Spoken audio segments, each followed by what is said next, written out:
Compare to history and geography, science and tech, environment compare ಮಾಡ್ತೀವಿ. This is one of the easiest. ಯಾಕೆ easy ಅಂತಂದರೆ ಬಾಟ್ಲಿಕ್ಕೆ ಎಕನಾಮಿಕ್ಸಲ್ಲಿ ಒಂದು ಬೇರೆ ನೀವೇನಾದರೂ ಕಾನ್ಸೆಪ್ಟ್ ತಿಳ್ಕೊಂಡು ಲೈಫ್ ಟೈಮ್ UPSC ಎಕ್ಸಾಮ್ನ ಅಟೆಂಡ್ ಮಾಡ್ತೀವಿ. From the point of economics ನೀವು ಒಂದು ಬೇರೆ ಕಾನ್ಸೆಪ್ಟ್ನ ಕರೆಕ್ಟಾಗಿ ಕ್ಲಾರಿಟಿ ತುಂಬ 100% ಪರ್ಫೆಕ್ಟಾಗಿ ಗೊತ್ತಾಗ್ಬಿಟ್ರೆ ನೀವು ಪದೇ ಪದೇ ಓದೋ ಅವಶ್ಯಕತೆ ಇಲ್ಲ. ಈಗ ಎಕನಾಮಿಕ್ಸ್ NCERT ಬಿಟ್ಟು ಬೇರೆ ಬುಕ್ ಯಾವ್ದು ಓದ್ತೀರಾ? NCERT ಬಿಟ್ಟು ಬೇರೆ ವಿವೇಕ್ ಸಿಂಗ್. ನೀವು Sriram RSS Sriram. Okay, next ಬೇರೆ ಇನ್ನು ರಮೇಶ್ ಸಿಂಗು ಶ್ರೀರಾಮು. ಬಟ್ ಶ್ರೀರಾಮ್ ಓದೋರು ರಮೇಶ್ ಸಿಂಗ್ ಓದ್ಬೇಡಿ. ರಮೇಶ್ ಸಿಂಗ್ ಓದೋರು ವಿವೇಕ್ ಸಿಂಗ್. ಓಕೆ, ಅಂದರೆ ಒಂದೇ ಪುಸ್ತಕ ಓದಿ. ಎರಡನೇ ಪುಸ್ತಕ ರೆಫರ್ ಮಾಡ್ತಕ್ಕಂಥದ್ದು ಸೂಸೈಡಲ್. ಭಾಳಷ್ಟು ಜನ ಏನಾಗುತ್ತೆ ಗೊತ್ತಾ, ರಮೇಶ್ ಸಿಂಗಿನ ಇನ್ಸ್ಪಿರೇಷನ್ ಆಗಿರುತ್ತೆ, ಇವರು ರಮೇಶ್ ಸಿಂಗ್ ಓದ್ತಾರೆ, ಅವರು ಸೊ ಅದು ಮಾಡಬೇಡಿ. ಎಕನಾಮಿಕ್ಸ್ ಸರ್ವೆ ಓದ್ತೀರಾ? ಎಕನಾಮಿಕ್ಸ್ ಸರ್ವೆ ಗಣೇಶ ನೀವು ಹೇಳೋದು ಅರ್ಥ ಆಗ್ತದೆ ಅಲ್ಲ. ಎಕನಾಮಿಕ್ಸ್ ಸರ್ವೆ ಓದ್ತಾ ಇದ್ದೀರಾ? ಎಕನಾಮಿಕ್ಸ್ ಸರ್ವೆ 100% ಓದಬೇಕು. ಯಾಕೆ ಓದಬೇಕಂತಂದರೆ not only from the point of prelims, from the point of mains also it is good. ಯಾಕಂತಂದರೆ with using facts and figures of economics survey you can use such type of facts and figures during mains. ಈಗ agriculture growth ಎಷ್ಟಿದೆ ಅಂತ mention ಮಾಡಬೇಕಂದ್ರೆ you take data from the economic survey. So ನೀವು interview ಟೈಮಲ್ಲೂ ಸಹ answer ಮಾಡಬೇಕಾದ್ರೆ suppose agriculture background ಇರ್ತಕ್ಕಂಥವ್ರು, service sector, IT ಇರ್ತಕ್ಕಂಥವ್ರು ಏನಾದರೂ ಆನ್ಸರ್ ಮಾಡಬೇಕಂದ್ರೆ take facts from the economic survey. ಅದು ಅಥೆಂಟಿಕೇಟೆಡ್ ಡಾಟಾ, ತುಂಬ ಗೌರ್ಮೆಂಟ್ ಡಾಟಾ ಅಲ್ವಾ, ತುಂಬ ಅಥೆಂಟಿಕೇಟೆಡ್. ಸೊ ಎಕನಾಮಿಕ್ ಸರ್ವೆ ಓದಬೇಕು. ಬಡ್ಜೆಟ್ ಓದಬೇಕಾ? 100% ಓದ್ಬೇಕು. ಸೊ ಎಕನಾಮಿಕ್ಸ್ ಒರಿಜಿನಲ್ ಬುಕ್ ಓದ್ತೀರಿ ಎಲ್ಲರೂ? ಒರಿಜಿನಲ್ ಬುಕ್ ಓದಬೇಡಿ. ಯಾವುದೇ ಕಾರಣಕ್ಕೂ ಎಕನಾಮಿಕ್ ಸರ್ವೆ ಒರಿಜಿನಲ್ ಪುಸ್ತಕ ಓದಬೇಡಿ. ಯಾವ್ದು ಓದಬೇಕು? ಮತ್ತೆ ಜಸ್ಟ್ ಭಾಳ ಇನ್ಸ್ಟಿಟ್ಯೂಷನ್ಸ್ ವಿಷನ್ ಅವ್ರು ಬಿಡ್ತಾರೆ, GS ಕೋಡ್ ಅವ್ರು ಬಿಡ್ತಾರೆ, ಗೊತ್ತಾಯ್ತಾ? ಮ್ಯಾಕ್ಸಿಮಮ್ ಆ ಜಿಸ್ಟ್ ಓದಿ. ಇಡೀ ಎಕನಾಮಿಕ್ ಸರ್ವೆ ಓದ್ಕೊಂಡು ಹೋದರೆ ನಿಮಗೆ ಅಂದರೆ ಟೈಮ್ ಕನ್ಸ್ಯೂಮ್ ಆಗ್ಬಿಡ್ತದೆ. ಸೊ NCERT ನಿಮ್ದು ಯಾವ್ದು ಪರ್ಸನಲ್ ಅಂತ ಕೊಟ್ಟಿರ್ತಲ್ಲ ಅದು ಎಕನಾಮಿಕ್ ಸರ್ವೆ ಮತ್ತು ಬಡ್ಜೆಟ್. ಯಾವುದು? ಬಡ್ಜೆಟಲ್ಲಿ ಸ್ಪೆಷಲಿ ಸ್ಕೀಮ್ಸ್ ಬಗ್ಗೆ ಸ್ವಲ್ಪ ತಲೆ ಕೆಡಿಸ್ಕೊಳ್ಳಿ. ಈಗ ಎಕನಾಮಿಕ್ ಸರ್ವೆಯಲ್ಲಿ ಏನಾಗುತ್ತೆ ಅಂದರೆ ಕೆಲವೊಂದು ಕ್ವಶನ್ಸ್ ಅಪ್ರೋಚ್ ಫಿಲಿಮ್ಸಲ್ಲಿ ಬರುತ್ತೆ. ಲಾಸ್ಟ್ ಟೈಮ್ ಏನು ಬಂದಿತ್ತು? Bond yield. ಈ ವರ್ಷ ಬಾಂಡ್ ಈಲ್ಡ್ ಬಗ್ಗೆ ಬಂದಿದೆ ಕ್ವಶನ್. ಬಾಂಡ್ ಈಲ್ಡ್ ಈ ಎಜೈಲ್ ಅಪ್ರೋಚ್ ಬಗ್ಗೆ ಗೊತ್ತಾ? ಹೇಗಾದ್ರು ಎಜೈಲ್ ಅಪ್ರೋಚ್ AGILE ಎಜೈಲ್ ಅಪ್ರೋಚ್ ಬಗ್ಗೆ ಗೊತ್ತಿದೆಯಾ? ಈ ವರ್ಷ ಫಿಲಿಮ್ಸ್ ಕೊಡೋರಿಗೆ ಕೇಳ್ತಾ ಇದೆ ಸ್ಪೆಷಲಿ. ಈಗ ನವಂಬರ್ ಬ್ಯಾಚ್ನಲ್ಲಿದ್ದಲ್ಲ ಬೇಡ. ಎಜೈಲ್ ಅಪ್ರೋಚ್ ಕೇಳಿದರೆ ಏನದು? ಯಾವುದಾದ್ರು ಇನ್ವೆಸ್ಟ್ಮೆಂಟ್ ಮಾಡಬೇಕಾದ್ರೆ ಅಂದರೆ ಈಗ ಒಂದು ಪಾಲಿಸಿನ ತರಬೇಕಾದ್ರೆ ಅದನ್ನ ಸಣ್ಣ ಇದರಲ್ಲಿ ತಗೊಂಡು ಅದರದ್ದು ರಿಸಲ್ಟ್ ನೋಡಿ ಆಮೇಲೆ ಅದನ್ನ ಓವರ್ ಆಲ್ ಇಂಪ್ಲಿಮೆಂಟ್ ಮಾಡಬೇಕು ಸರ್, ಅದರ ಬೇಸಿಸ್ ಮೇಲೆ. ಸರಿ, ಎಜೈಲ್ ಅಪ್ರೋಚ್ ಅಂತಂದರೆ ಯಾವುದೇ ಒಂದು ಸ್ಕೀಮ್ ತಂದಾಗ ಆ ಸ್ಕೀಮ್ ತರಬೇಕಾದ್ರೆ ಈಗ ಲೂಪ್ ಹೋಲ್ಸ್ ಏನಿದ್ದಾವೆ ಫೈಂಡ್ ಔಟ್ ಮಾಡ್ಕೋಬೇಕು, ಇಮಿಡಿಯೇಟಾಗಿ ಚೇಂಜ್ ಮಾಡ್ಕೋಬೇಕು. ಈಗ ಡಾಟಾ ಸಿಗುತ್ತೆ ನಮಗೆ ಪ್ರೆಸೆಂಟ್. ಈಗ ನಮಗೆ ಇನ್ಫಾರ್ಮೇಷನ್ ಕಮ್ಯುನಿಕೇಷನ್ ಟೆಕ್ನಾಲಜಿಯಲ್ಲಿ ನಮಗೆ ಡಾಟಾ ಎಲ್ಲ ಸಿಗುತ್ತೆ. ಆ ಡಾಟಾ ತೊಗೋಬೇಕು. ಆ ಡಾಟಾ ತೊಗೊಂಡು ನಾವೇನು ಜಾಸ್ತಿ ಮಾಡಬೇಕು, ಯಾವ್ದು ಕಡಿಮೆ ಮಾಡಬೇಕು ಅಂದರೆ ತುಂಬ ಫ್ಲೆಕ್ಸಿಬಲ್ ಇರಬೇಕು. ಈಗ ನಮಗೆ COVID-19 ಪ್ಯಾಂಡಮಿಕಲ್ಲಿ according to the needs and circumstances ಏನಾಗುತ್ತೆ ಪ್ಲಾನ್ಗಳೆಲ್ಲ ಚೇಂಜ್ ಆಗ್ತಾ ಹೋಗ್ತದೆ. That is called agile approach. Because of agile approach ನಮ್ಮದು ಎಕಾನಮಿ ಏನಾಯಿತು, ತುಂಬ ರೆಸಿಲಿಯೆಂಟಾಗಿ ಡೆವಲಪ್ಮೆಂಟ್ ಆಯಿತು. So this is called agile approach. ಈ ಎಜೈಲ್ ಅಪ್ರೋಚ್ ಬಗ್ಗೆ ಯಾಕೆ ಹೇಳಿದೆ ಅಂದರೆ this is mentioned in the economic survey. So government ಏನು ಡಾಟಾ ಗೌರ್ಮೆಂಟ್ ಏನು ಕೊಡ್ತಲ್ಲ ತುಂಬ ಚೆನ್ನಾಗಿ ಗೊತ್ತಿದೆ. That is the authenticated source. So ಅವನು ಅಲ್ಲಿಂದಲೇ ಕ್ವಶನ್ಸ್ ತೆಗ್ತಾನೆ. ಇದು ಗೌರ್ಮೆಂಟ್ ಎಕ್ಸಾಮ್, ಗೌರ್ಮೆಂಟ್ ಬುಕ್ಸ್ ಓದ್ತಾರೆ.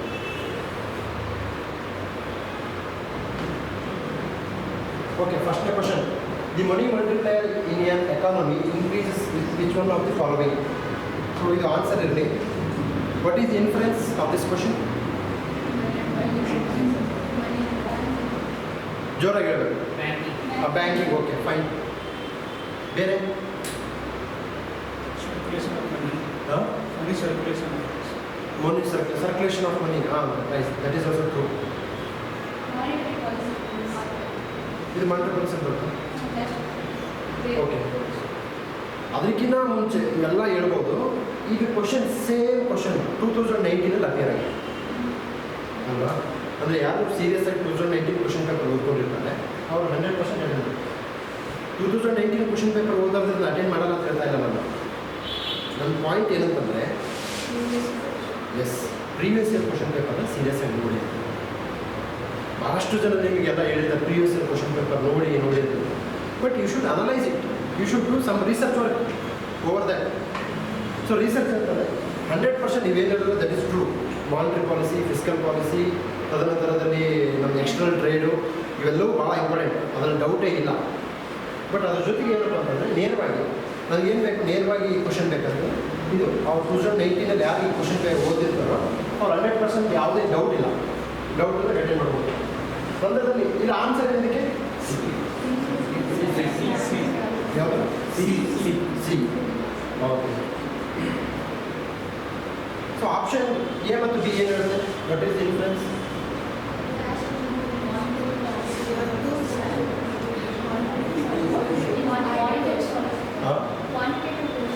Quantitative tools, correct. ಅಂದರೆ ಯು ಪಿ ಎಸ್ ಏನಾಗುತ್ತೆ, ಯೂಶಲಿ ಈ ಕ್ಯಾಶ್ ರಿಸರ್ವ್ ರೇಷೋ, SLR ಬಗ್ಗೆ ಭಾಳದೇ ಕ್ವಶನ್ ಬರುತ್ತೆ. ಅದು ನೇರವಾಗಿ ಬರೋಲ್ಲ. ಅಂದರೆ ಈಗ ಇನ್ಫ್ಲೇಷನ್ ಜಾಸ್ತಿ ಮಾಡಬೇಕು, ಇನ್ಫ್ಲೇಷನ್ ಕಡಿಮೆ ಮಾಡಬೇಕಂದ್ರೆ SLR ಜಾಸ್ತಿ ಮಾಡಬೇಕಾ, ಇನ್ಕ್ರೀಸ್ ಮಾಡಬೇಕು. ಈ ಕ್ವಾಂಟಿಟೇಟಿವ್ ಟೂಲ್ಸ್ ಬಗ್ಗೆ ತುಂಬ ಕ್ರಿಸ್ಟಲ್ ಕ್ಲಿಯರ್ ಇರಬೇಕು, ಕ್ರಿಸ್ಟಲ್ ಕ್ಲಿಯರ್. ಇದರಲ್ಲಿ ನೆನ್ಪಿಟ್ಕೊಳ್ಳೋದಿಲ್ಲ ಡಾಟಾ, ಲೈಕ್ ಹಿಸ್ಟ್ರಿ ಆ ಥರ ಡಾಟಾ ಗಿಟ ಏನು ನೆನ್ಪಿಡೋದಿಲ್ಲ, ಏನು ಅಸಂಪ್ಷನ್ ಮಾಡ್ಕೊಳ್ಳೋದಿಲ್ಲ. ನಿಮ್ಗೆ if you are very crystal clear about this monetary policies, fiscal policies, ಈಗ SLR ಇನ್ಕ್ರೀಸ್ ಆದರೆ ಏನಾಗುತ್ತೆ, CRR ಡೌನ್ ಆದರೆ ಏನಾಗುತ್ತೆ, ರೆಪೋ ರೇಟ್ ಜಾಸ್ತಿ ಆದರೆ ಏನಾಗುತ್ತೆ, ರೆಪೋ ರೇಟ್ ಕಡಿಮೆ ಆದರೆ ಏನಾಗುತ್ತೆ, ಇಂಟ್ರೆಸ್ಟ್ ರೇಟ್ ಜಾಸ್ತಿ. Economics is all about like this one. If you are very crystal clear with the concept, ನೀವು ಪದೇ ಪದೇ ಓದೋ ಅವಶ್ಯಕತೆ ಇಲ್ಲ ಅಂತ ಅಂದ್ಕೊಂಡಿದ್ದೀನಿ. ಎಕನಾಮಿಕ್ಸ್ ಮಾತ್ರ ಈ ಒಂದು ರೂಲ್ಸ್ ಅಪ್ಲೈ ಆಗುತ್ತೆ. ಒಂದು ನಿಮಗೆ ಗೊತ್ತಾಗ್ಬಿಟ್ರೆ ಆರಾಮಾಗಿ ಇದು ಮಾಡ್ಬೋದು. ಈಗ ಫಾರ್ ಎಕ್ಸಾಂಪಲ್ ಒಂದು ಈ ಕ್ವಶನ್ ಬಂದಿದ್ದು UPSCಲಿ. ಈಗ 2020 ನಾನು ಯಾರೋ ಇವ್ರ ಹತ್ರ ಸಾಲ ಇಸ್ಕೊತೀನಿ 2020 ಎಷ್ಟು, ಒಂದು 50,000. 2030 ನನಗೆ 50,000 ರಿಟರ್ನ್ ಕೊಡ್ತೀನಿ. ಇದರಲ್ಲಿ ಯಾರು ಬೆನಿಫಿಷರಿ, ನಾನಾ ಇವರ? ಯಾಕೆ?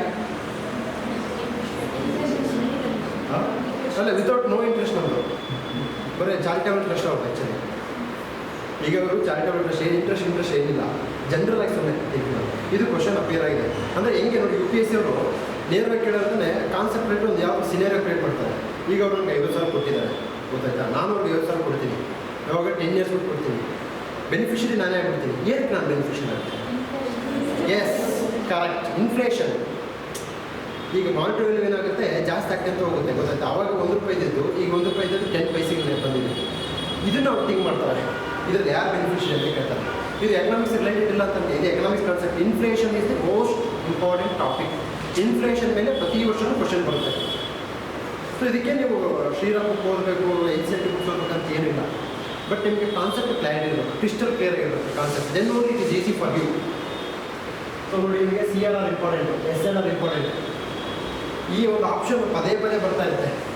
ನೀವು ನೆಕ್ಸ್ಟ್ ನಿಮ್ಮ ಮಕ್ಕಳಿಗೆ UPSC ಪ್ರಿಪ್ರೇಷನ್ ಮಾಡಿದ್ರೆ ಅದು ಇವೇ ಬರ್ತಾ ಇದೆ. ಲಾಸ್ಟ್ 20 years, ನೀವು 20 years ಬ್ಯಾಕ್ ನೀವು ಎಲ್ಲಿದ್ರಿ, ಎಲ್ಲೋ ಕಿಂಡರ್ ಗಾರ್ಡನಲ್ಲಿ ಇರ್ತೀರ ಬಹುಶಃ. ಅವು ಇದೆ.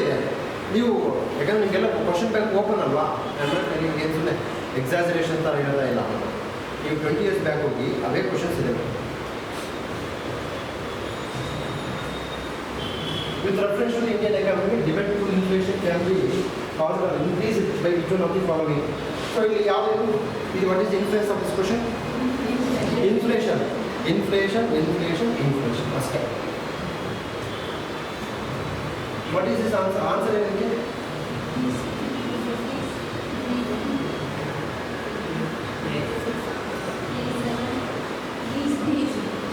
A or B or A, B.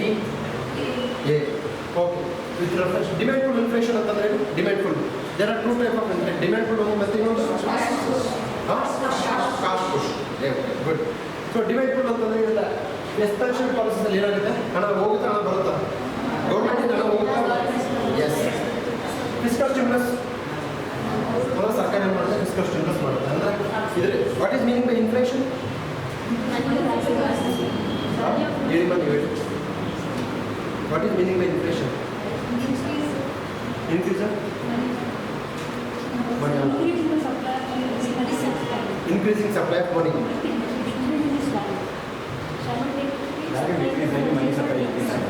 First ಯಾವ್ದಾಗುತ್ತೆ? ಫಸ್ಟ್ ವ್ಯಾಲ್ಯೂ ಡಿಕ್ರೀಸ್ ಆಗುತ್ತೆ, ಮನಿ ಇನ್ಕ್ರೀಸ್ ಆಗುತ್ತೆ. ಎಸ್, ಅಂದರೆ more number of money chasing behind less number of goods. ಹಣ ಜಾಸ್ತಿ ಇದೆ ಬಟ್ ಗೂಡ್ಸ್ ಕಡಿಮೆ. ಸೊ ಇದು inflation. Expression policy fiscal stimulus. Inflation indexing basis. What is meaning by this inflation indexing basis? Inflation ತಕ್ಕಂಗೆ ವೇಜಸ್ನ ಇದು ಮಾಡ್ತೀವಿ ಸರ್, ಇನ್ಕ್ರೀಸ್ ಮಾಡ್ತೀವಿ. ಕರೆಕ್ಟ್. ಇದಕ್ಕೆ ಯಾವ ಡಾಟಾ ಕೊಡ್ತಾರೆ? ಯಾವುದು ಹೇಳಿ? CPI. ಅಲ್ಲ, ಅದಕ್ಕೆ C P I. Correct. C P I W P I important. ಈ ವರ್ಷ ಬಂದಿಲ್ಲ, 2020 ಬಂದಿದೆ, 21 ಬಂದಿಲ್ಲ ಅಂದರೆ ಇದರರ್ಥ ಏನೋ 22 ಎಕ್ಸ್ಪೆಕ್ಟ್ ಮಾಡ್ಬೋದಾ? Yes. Higher purchasing power. What is meaning by this higher purchasing power? Money supply ಜಾಸ್ತಿ ಆಗಿರುತ್ತೆ, ಇನ್ಕಮ್ ಜಾಸ್ತಿ ಆಗುತ್ತೆ. ಇನ್ಕಮ್ ಜಾಸ್ತಿ ಆದಾಗ ನಾವು ಏನು ಮಾಡ್ತೀವಿ? ತೊಗೊಳಬೇಕು. ಸೊ ವಿವೋ ಫೋನ್ ತೊಗೊಳೋದ್ರೆ ಏನಾಗುತ್ತೆ? ಐಫೋನ್ ಕೊಡ್ತೀವಿ. ಅದೇ rising interest rates. Rising interest rate ಆಗೋದಕ್ಕೂ ಇದಕ್ಕೂ ಏನು ಸಂಬಂಧ? ಯಾಕೆ ಮನಿ ಇಂಟ್ರೆಸ್ಟ್ ರೇಟ್ ಜಾಸ್ತಿ ಆದರೆ ಮನಿ ಸಪ್ಲೈ ಯಾಕೆ ಕಡಿಮೆ? ಹಾಂ, ತೊಗೊಳ್ಳೋದು. ಜಾಸ್ತಿ ಇಂಟ್ರೆಸ್ಟ್ ರೇಟ್ ಇದ್ದರೆ ನಾವು ದುಡ್ಡು ತೊಗೊಳ್ಳೋದು ಅಲ್ವಾ? ಸೊ ಇದರಲ್ಲಿ ಏನಾದರೂ ನೀವು ನೆನ್ಪಿಟ್ಕೊಳ್ಳೋದು ಏನಾದರೂ ಇದೆಯಾ? ಜಸ್ಟ್ ಕಾನ್ಸೆಪ್ಟ್, ನಿಮಗೆ ಕಾನ್ಸೆಪ್ಟ್ ಕ್ಲಾರಿಟಿ ಇದ್ದರೆ ಆರಾಮಾಗಿ ನೀವು ಇದು ಮಾಡ್ಬೋದು. With reference to India consider the following statements. Rate questions. ಇದಕ್ಕೆ ಆನ್ಸರ್ ಮೂರನೇದು ಸ್ವಲ್ಪ ಏನಂತಂದರೆ ಜನರಲ್ ಆಗಿದ್ದಿಲ್ಲ, ಕೋರ್ ಕಾನ್ಸೆಪ್ಟಲ್ಲಿ ಇಲ್ಲ. ಬಟ್ ಸ್ಟಿಲ್ ನಾವು ಏನು ಮಾಡಬೇಕು? ಇದು ಆನ್ಸರ್ ಮಾಡಬೇಕಾಗಿದೆ. ಇದು ಸ್ವಲ್ಪ ಲಿಟಲ್ ಡಿಫಿಕಲ್ಟ್ ಇದೆ. Second round question. It's not a first round question, second round question ಇದು. ಈಗ ಇಲ್ಲಿ ಒಂದು ಪ್ರಶ್ನೆ ಕೇಳ್ತೀನಿ. ಈ ಆಪ್ಷನ್ಸ್ ನೋಡಿದ್ರೆ ಏನಿಸುತ್ತೆ? What is influence? What is meaning? ಈ ಆಪ್ಷನ್ ಏನು? ಯಾವುದೋ ಒಂದು ಆಗಿದೆ. ಕರೆಕ್ಟಾ? ಸೊ ಈ ಮೂರು ಸ್ಟೇಟ್ಮೆಂಟ್ ನೋಡಿದಾಗ ಪ್ಯೂರ್ಲಿ ಫ್ಯಾಕ್ಟ್ ಇರ್ತಕ್ಕಂಥದ್ದು ಯಾವ ಸ್ಟೇಟ್ಮೆಂಟ್? ಅರ್ಥ ಆಗ್ತಿದೆಯಲ್ಲ? ಈ ಮೂರು ಸ್ಟೇಟ್ಮೆಂಟ್ ನೋಡಿದಾಗ ಪ್ಯೂರ್ಲಿ ಫ್ಯಾಕ್ಟ್ ಅಪ್ಪ ಯಾವುದಿದೆ? ನಿಮ್ಗೆ ಅನಿಸಿದೆಯಾ ಅಥವಾ ನೀವು ಆನ್ಸರ್ ನೋಡ್ಕೊಂಬಂದ್ರ?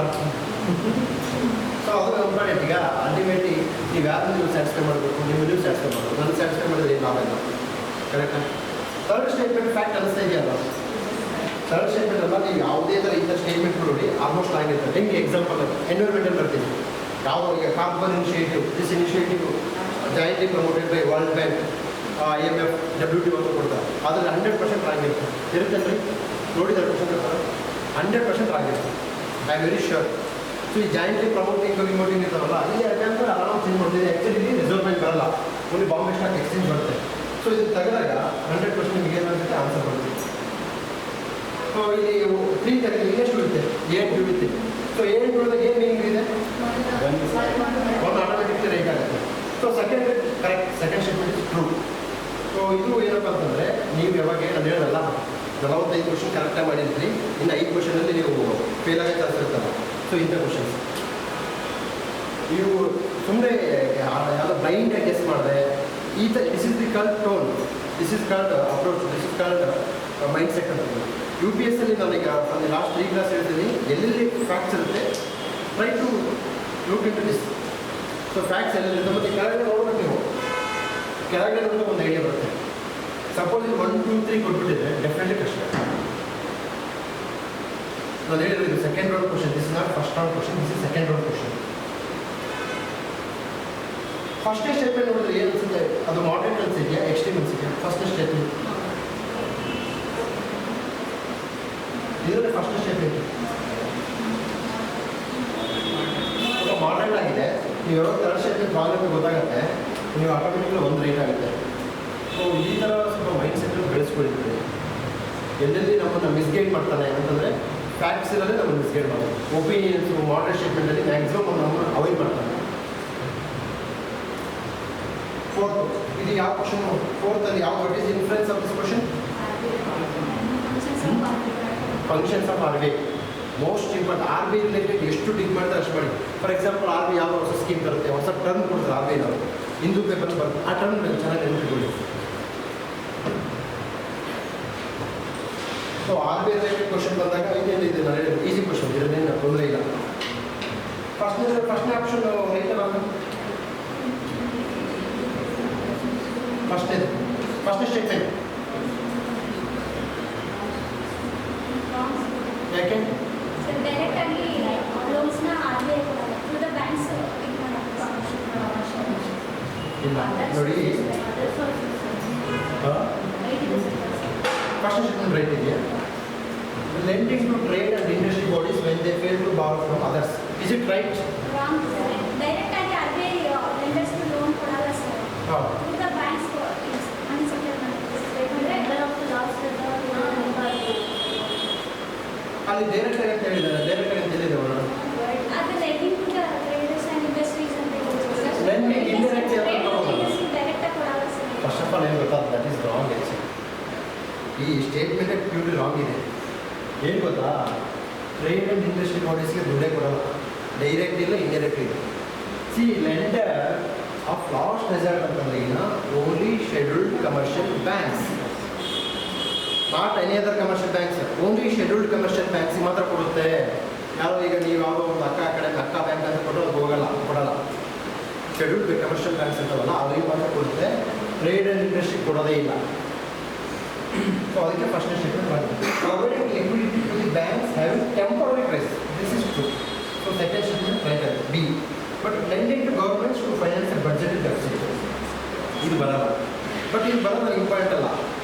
ಥರ್ಡ್ ಸ್ಟೇಟ್ಮೆಂಟ್ಗೆ ಸಂಬಂಧಪಟ್ಟಾಗ ಯಾವುದೋ ಒಂದು ಕಾನ್ಸೆಪ್ಟ್ ಇದೆ ಇಂಪಾರ್ಟೆಂಟ್ ಕಾನ್ಸೆಪ್ಟ್. ನಾನೇನು ಹೇಳ್ತೀನಿ ಅಂತಂದರೆ ಆರ್ ಬಿ ಗೌರ್ಮೆಂಟ್ಗೆ ಇಷ್ಟು ದುಡ್ಡು ಕೊಡಬೇಕು ಇಷ್ಟು ದುಡ್ಡು ಕೊಡಬಾರ್ದು ಅಂತ ಅದಕ್ಕೆ ಸಂಬಂಧಪಟ್ಟಂಗೆ ನಿಮ್ಮದು ಡೆಫಿಸಿಟ್ ಎಷ್ಟು ಕಡಿಮೆ ಇರಬೇಕು ರೆವೆನ್ಯೂ ಡೆಫಿಸಿಟ್ ಎಷ್ಟು ಕಡಿಮೆ ಆಗಬೇಕು ಬಡ್ಜೆಟ್ ಡೆಫಿಸಿಟ್ ಎಷ್ಟು ಕಡಿಮೆ ಆಗಬೇಕು. ಗುಡ್ FRBM ಆ್ಯಕ್ಟ್ ಇರುತ್ತೆ. FRBM ಆ್ಯಕ್ಟಲ್ಲಿ ವೇಸ್ ಆ್ಯಂಡ್ ಮೀನ್ಸ್ ಅಂತ ಬರುತ್ತೆ ಕಾನ್ಸೆಪ್ಟ್ ಗೊತ್ತಿದೆಯಲ್ವ. ಸೊ ನೋಡಿ FRBM ಆ್ಯಕ್ಟಿಗೆ ಸಂಬಂಧಪಟ್ಟಂಗೆ this is also one of the most important concept FRBM act. FRBM act ಎಷ್ಟು ಇಂಪಾರ್ಟೆಂಟ್ ಅಂದರೆ ಅದು 2003 ಬಂತು. ಅಲ್ಲಿಂದ 2003 ಇಲ್ಲಿವರೆಗೂ ಸುಮಾರು 4-5 ಅಪೀಲ್ ಆಗಿದೆ FRBM ಆ್ಯಕ್ಟ್. FRBM ಆ್ಯಕ್ಟ್ ಮೇಲೆ ಒಂದು NK ಸಿಂಗ್ ಕಮಿಟಿ ಅಂತ ರಿಪೋರ್ಟ್ ಬರುತ್ತೆ. NK ಸಿಂಗ್ ಕಮಿಟಿ ರಿಪೋರ್ಟ್ ಗೊತ್ತಾ? NK ಸಿಂಗ್ ಕಮಿಟಿ ರಿಪೋರ್ಟ್ ಮೇಲೆ ಒಂದು ಮೇನ್ಸಲ್ಲಿ ಕ್ವಶನ್ ಬಂದಿದೆ. ಎಷ್ಟು ಇಂಪಾರ್ಟೆಂಟ್ ಅಂತ ತಿಳ್ಕೊಂಡು ಗೊತ್ತಿದೆ. ಅವ್ನು ಥರ್ಡ್ ಸ್ಟೇಟ್ಮೆಂಟಲ್ಲಿ ಅದನ್ನು ಹೇಳಿದ್ದಾನೆ FRBM ಆ್ಯಕ್ಟ್ ಬಗ್ಗೆ ಕೊಟ್ಟಿದ್ದಾನೆ. ನಾವೇನು ಮಾಡಬೇಕು ಇದನ್ನು ಡೆಸಿಫರ್ ಮಾಡಬೇಕು. ಸೊ ಅಲ್ಲೇ ರೌಂಡ್ ಆಗ್ತಿರ್ತಾನೆ ಯಾವ ಪರ್ಟಿಕ್ಯುಲರ್ ಕಾನ್ಸೆಪ್ಟ್ ರೌಂಡ್ ಆಗ್ತಾ ಇರ್ತಾನೆ. You should be able to find out which concepts are important for UPSC. ಅದನ್ನ ಹೇಳೋಕ್ಕೆ ನನಗೆ ಯಾಕಂದರೆ ಈಗ ನಿಮಗೆಲ್ಲ ಆನ್ಸರ್ ಸಿಗುತ್ತೆ. You can find answer in Google but that is not easy. So again is more bothered about RBI. So ಇದಕ್ಕೇನು answer ಏನು ಇದಕ್ಕೆ ಫಸ್ಟ್ನೇ ಸ್ಟೇಟ್ಮೆಂಟ್ ನೋಡಿ. ಫಸ್ಟ್ನೇ ಸ್ಟೇಟ್ಮೆಂಟ್ಗೆ ನೀವು ಎಕನಾಮಿಕ್ಸ್ ಓದಬೇಕು ಅನ್ಸುತ್ತಾ ಅಥವಾ ಜನರಲ್ ನಾಲೆಡ್ಜ್ ಸಾಕ? ಫಸ್ಟ್ನೇ ಸ್ಟೇಟ್ಮೆಂಟ್ಗೆ ಎಕನಾಮಿಕ್ಸ್ ಓದಬೇಕು ಅನ್ಸುತ್ತಾ ಅಥವಾ ಯಾವ ಕಾಮನ್ ಮ್ಯಾನ್ಗೂ ಗೊತ್ತಾಗುತ್ತೆ. ಅದು ಕಾಮನ್ ಮ್ಯಾನಿಗೆ ಗೊತ್ತಾಗುತ್ತೆ ಫಸ್ಟ್ನೇ ಸ್ಟೇಟ್ಮೆಂಟ್. ಅದರಲ್ಲಿ ಏನು ರಾಕೆಟ್ ಸೈನ್ಸ್ ಇಲ್ಲ. ಆನ್ಸರ್ ಏನು? D B. ಸೊ 2 and 3 ನಾ ಸಿ. ಸೆಕೆಂಡ್ ಸ್ಟೇಟ್ಮೆಂಟ್ ಏನು ಆಗಿದೆ?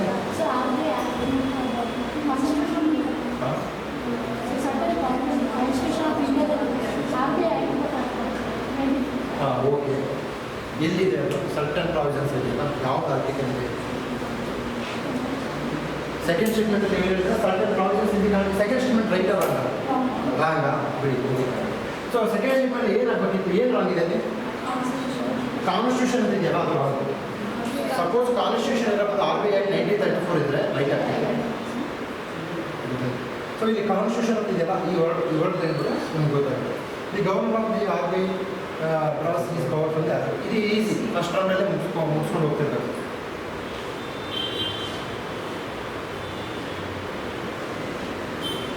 With reference to the casual workers employed in India consider the following statement. So ಇಲ್ಲೆಲ್ಲ ಹೇಳ್ತಾ ಇದ್ರಲ್ಲ ಅಂದರೆ ಎಕ್ಸ್ಟ್ರೀಮ್ ಆಲ್ ನೆವರ್ ಇಲ್ಲಿ ಹೊರಟಾಗಲ್ಲ ಗೊತ್ತಾಯ್ತಾ? ಅದಕ್ಕೆ ಕೆಲವೊಂದು ಟೆಕ್ನಿಕ್ಸ್ನ ಕೆಲವೊಂದು ಮಾತ್ರ ಫಾಲೋ ಮಾಡಿ. ಅದು ಯಾವಾಗ ಗೊತ್ತಾಗುತ್ತೆ ನಿಮಗೆ ಯಾವ ಟೆಕ್ನಿಕ್ ಎಲ್ಲಿ ಫಾಲೋ ಮಾಡಬೇಕು ಅಂದರೆ ಪ್ರಾಕ್ಟೀಸ್ ಮಾಡಬೇಕು. ಪ್ರಾಕ್ಟೀಸ್ ಮಾಡಬೇಕು. ಮತ್ತು ಇಲ್ಲಿ ಫಸ್ಟ್ ನೀವು ಆಲ್ ಅಂತ ಬ್ಲೈಂಡಾಗಿ ಹೋಗ್ಬಾರ್ದು. ಅಲ್ಲಿ ನೋಡಿ ಆಪ್ಷನ್ಸ್ ನೋಡಿ, ಅವನು ಪಾಸಿಬಿಲಿಟಿ ಏನು ಕೊಟ್ಟಿದ್ದಾನೆ, 3 ಸ್ಟೇಟ್ಮೆಂಟ್ ರೈಟ್ ಆಗ ಪಾಸಿಬಿಲಿಟಿ ಕೊಟ್ಬಿಟ್ಟಿದ್ದಾನೆ. Okay, first statement all casual workers are entitled to employees provident fund coverage. So casual workers organised sector, unorganised sectors. Casual workers unorganised sectors. ಈ unorganised sectors, vulnerable sections, skill skill ಇರೋಲ್ಲ ಆ labours, ಅವ್ರಿಗೆಲ್ಲ government is always going in favour. Vulnerable sections ಬಗ್ಗೆ always ಅವ್ರ favour ಇರ್ತದಲ್ಲ government. ನೀವು after becoming decent IPS also you are expected to work in favour of the vulnerable sections. So all casual workers are entitled to employees provident fund. ನಿಮ್ಗೆ ಗೊತ್ತಿಲ್ಲ ಅಂದ್ಕೊಳ್ಳಪ್ಪ, ನಿಮ್ಗೆ ಗೊತ್ತಿಲ್ಲ, ಇದು current ಅಫೇರ್ಸಲ್ಲಿ ಇತ್ತು ಅಂತಿದ್ದಾರೆ. ನಾನೇನು ಹೇಳಿದೆ, ಪೋಸ್ಟ್ ಮಾರ್ಟಮ್ ಅನಾಲಿಸಲ್ಲಿ ಇದೆ, ಕರೆಂಟ್ ಅಫೇರ್ಸಲ್ಲಿ ಎಲ್ಲವೂ ಇರುತ್ತೆ. ಕರೆಂಟ್ ಈಗ ಒಂದು ಸೂರ್ಯ ಅಂತಂದ್ರೆ ಸೂರ್ಯ ಎಲ್ಲರೂ ನೋಡ್ತಾನೆ. ಸೊ ನಾವು ಎಲ್ಲವೂ ಅದಕ್ಕೆ ನೀವು ಎಕ್ಸಾಮ್ ಆದಲ್ಲಿ ಸ್ವಲ್ಪ presence of mind. Current affairs ಓದಿದ್ರೆ ವೆಲ್ ಆ್ಯಂಡ್ ಗುಡ್. ಇದು ಎಲ್ಲ ಓದೋರಿಗೆ ಈ ಒಂದು ಸೆಷನ್ ಅಲ್ಲ, ನನಗೆಲ್ಲ ಗೊತ್ತಿದೆ ಸರ್ ಅಂದರೆ better they can make A preparation room. But ಸ್ವಲ್ಪ ನಾವು UPSC ಏನಾಗುತ್ತೆ, ಸ್ವಲ್ಪ ಕಡಿಮೆ ಓದ್ಕೊಂಡಿರ್ತೀವಿ ಎಲ್ಲ. ಅವಾಗ ಏನು ಮಾಡಬೇಕು, ಇದು ನೋಡಿ ಸೆಕೆಂಡ್ ಸ್ಟೇಟ್ಮೆಂಟ್ ನೋಡಿ, all casual workers are entitled to regular working hours and over time payment. Over time payment ಇದು ಜನರಲ್ ಆಗಿ ಹೋಗ್ತಕ್ಕಂಥ ಸ್ಟೇಟ್ಮೆಂಟ್ ಅಲ್ಲ, ಒಪ್ಪಲ್ವಾ? ಓವರ್ ಟೈಮ್ ಪೇಮೆಂಟ್ ಅಂತ OT.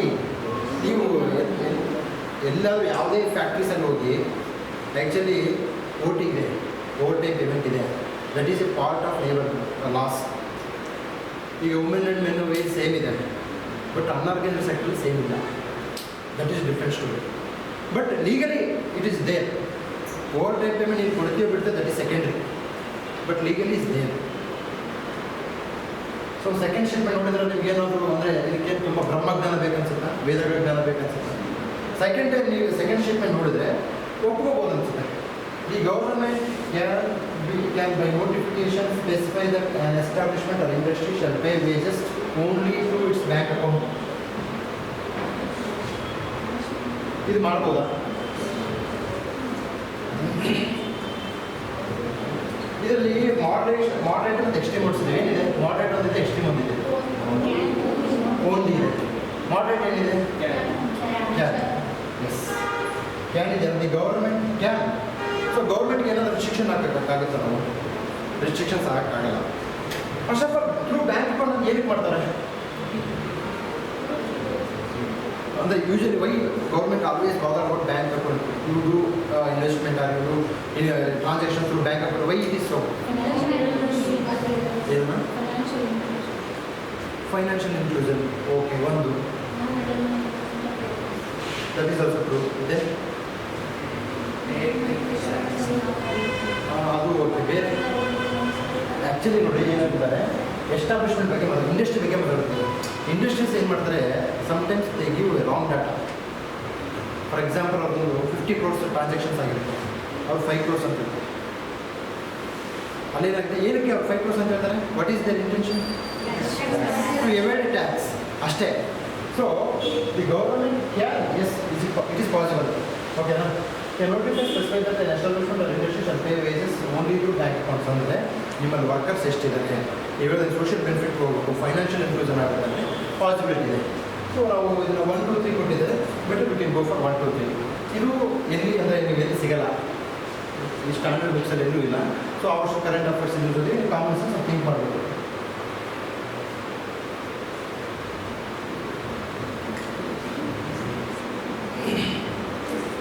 ಸೆವೆಂತು ಮೈಕ್ರೋ ಎಕನಾಮಿಕ್ಸ್ ಬರ್ತಾ, ಮ್ಯಾಕ್ರೋ ಎಕನಾಮಿಕ್ಸ್ ಕ್ವಶನ್ ಬರ್ತಾ. ಕಾನ್ಸೆಪ್ಟ್ ಮೈಕ್ರೋನ ಮ್ಯಾಕ್ರೋನ. ಸೆವೆಂತ್ ಕ್ವಶನ್, ಫಿಸ್ಕಲ್ ಪಾಲಿಸಿನ ಮಾನಿಟರಿ ಪಾಲಿಸಿನ? ಕರೆಕ್ಟಾಗಿ ಹೇಳಬೇಕು. ಫಿಸ್ಕಲ್ ಪಾಲಿಸಿನ ಮಾನಿಟರಿ ಪಾಲಿಸಿ ಎರಡು ಅಲ್ವಾ?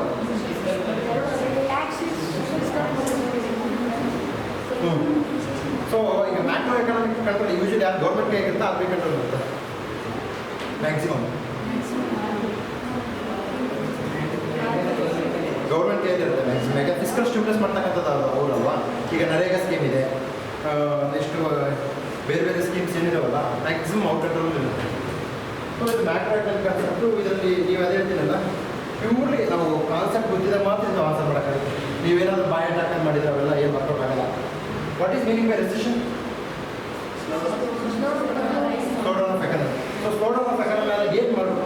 ಕ್ಲಿಯರ್ ಇದರಲ್ಲಿ ಈ ಸೆವೆಂತಲ್ಲಿ ಯಾವ ಕ್ವಶನಲ್ಲಿ ಯಾವ ವರ್ಡ್ ಇಂಪಾರ್ಟೆಂಟ್ ಇದೆ? ಕರೆಕ್ಟ್ ಯಾವ ಮೋಸ್ಟ್ ಲೈಕ್ಲಿ ನಾನು ಹೇಳಿದ್ವಾ ಆಪ್ಷನ್ಸು ಎಲ್ಲ 4 ಆಪ್ಷನ್ಸ್ ರೈಟ್ ಇರ್ತವೆ. ಅವನೇನು ವರ್ಡ್ ಮೆನ್ಷನ್ ಮಾಡ್ತಾನೆ ಮೋಸ್ಟ್. ಇದಕ್ಕೇನಿದೆ ಆನ್ಸರ್? ಆನ್ಸರ್ ಏನು? ಎ ಯಾಕಾಗಲ್ಲ? ಎ ಏನಕ್ಕಾಗಲ್ಲ? ನೀನು ಅಟೆಂಡ್ ಕೊಡ್ತೀನಿ ಈ ವರ್ಷ ಕೊಡ್ತೀನಿ. ಎ ಏನಕ್ಕಾಗಲ್ಲ? ತಪ್ಪಾದ ಚಿಂತಿಲ್ಲ ಹೇಳು.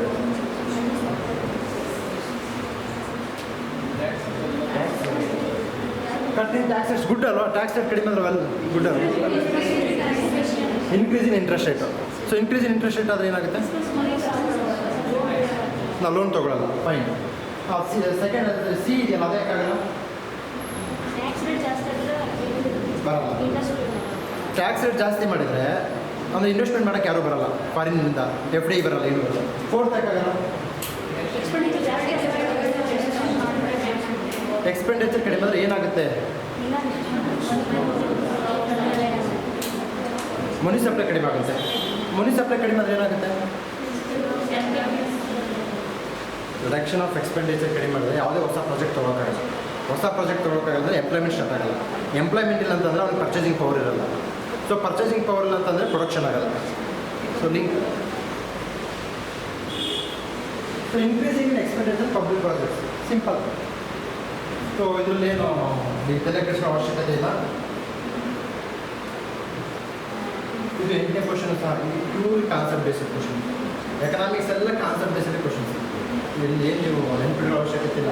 ನಾವು ಕ್ವಾಲಿಟಿಯಲ್ಲಿ ಆದ್ರಿಗಿನ 2/3 ಮೆಜಾರಿಟಿನ, ಸಿಂಪಲ್ ಮೆಜಾರಿಟಿನ, half of the states simple ಮೆಜಾರಿಟಿನ, ಇದು ನಿಮಗೆಲ್ಲ ಗೊತ್ತಿದೆಯಲ್ಲ. ಅಮೆಂಡ್ಮೆಂಟ್ ಕಾನ್ಸ್ಟಿಟ್ಯೂಷನ್ ಅಮೆಂಡ್ಮೆಂಟ್ ಮಾಡಬೇಕಾದ್ರೆ ಸ್ವಲ್ಪ ಡಿಫಿಕಲ್ಟ್ ಇದೆಯಲ್ವ? ಕೆಲವೊಂದು ಸಿಂಪಲ್ ಮೆಜಾರಿಟಿ, ಸ್ಪೆಷಲ್ ಮೆಜಾರಿಟಿ ಮತ್ತು special majority with half of the states. Half of the states special ಮೆಜಾರಿಟಿನ, ಸಿಂಪಲ್ ಮೆಜಾರಿಟಿನ? ಸಿಂಪಲ್. ಕರೆಕ್ಟಾಗಿ ಹೇಳಬೇಕು. Half of the states simple ಮೆಜಾರಿಟಿನ, ಅದೇ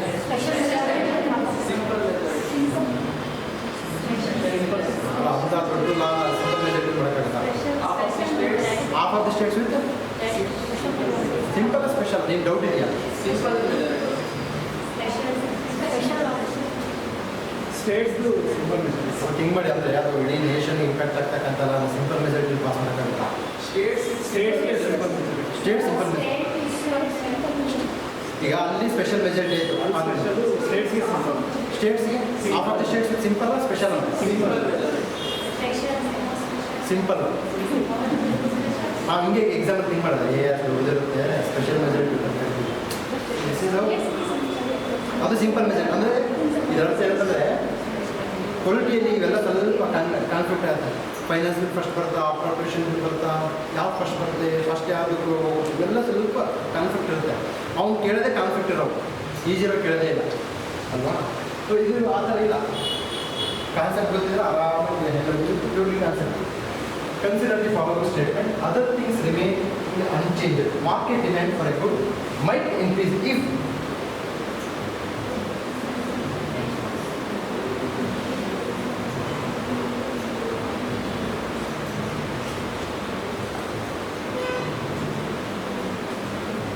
ಆಪ್ಷನ್ಸ್ ಏನಿದೆ?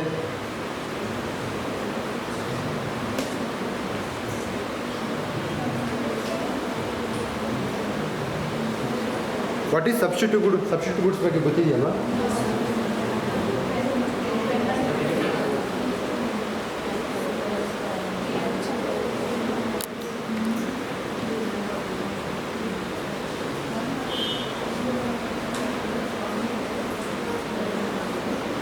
ಸಬ್ಸ್ಟಿಟ್ಯೂಟ್ ಗುಡ್ಸು, ಇನ್ಫೀರಿಯರ್ ಗುಡ್ಸ್ ಬಗ್ಗೆ ಕ್ಲಾರಿಟಿ ಇರಬೇಕು. ಯಾವ್ದು option? D. B. A. Option 1 and 4. A ಹೇಳಿದೆ ಅದಕ್ಕೆ ಕರೆಕ್ಟ್ ಆಪ್ಷನ್ ಎ.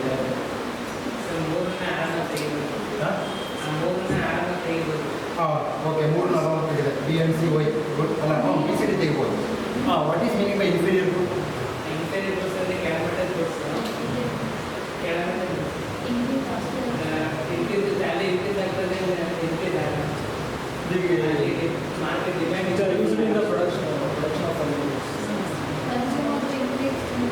ಇನ್ಫೀರಿಯರ್ ಗುಡಿಗೆ ಒಂದು ಎಕ್ಸಾಂಪಲ್ ಇದೆ ನನಗೆ ಜಸ್ಟ್ ಹಾಂ ಬಾಸ್ರಾ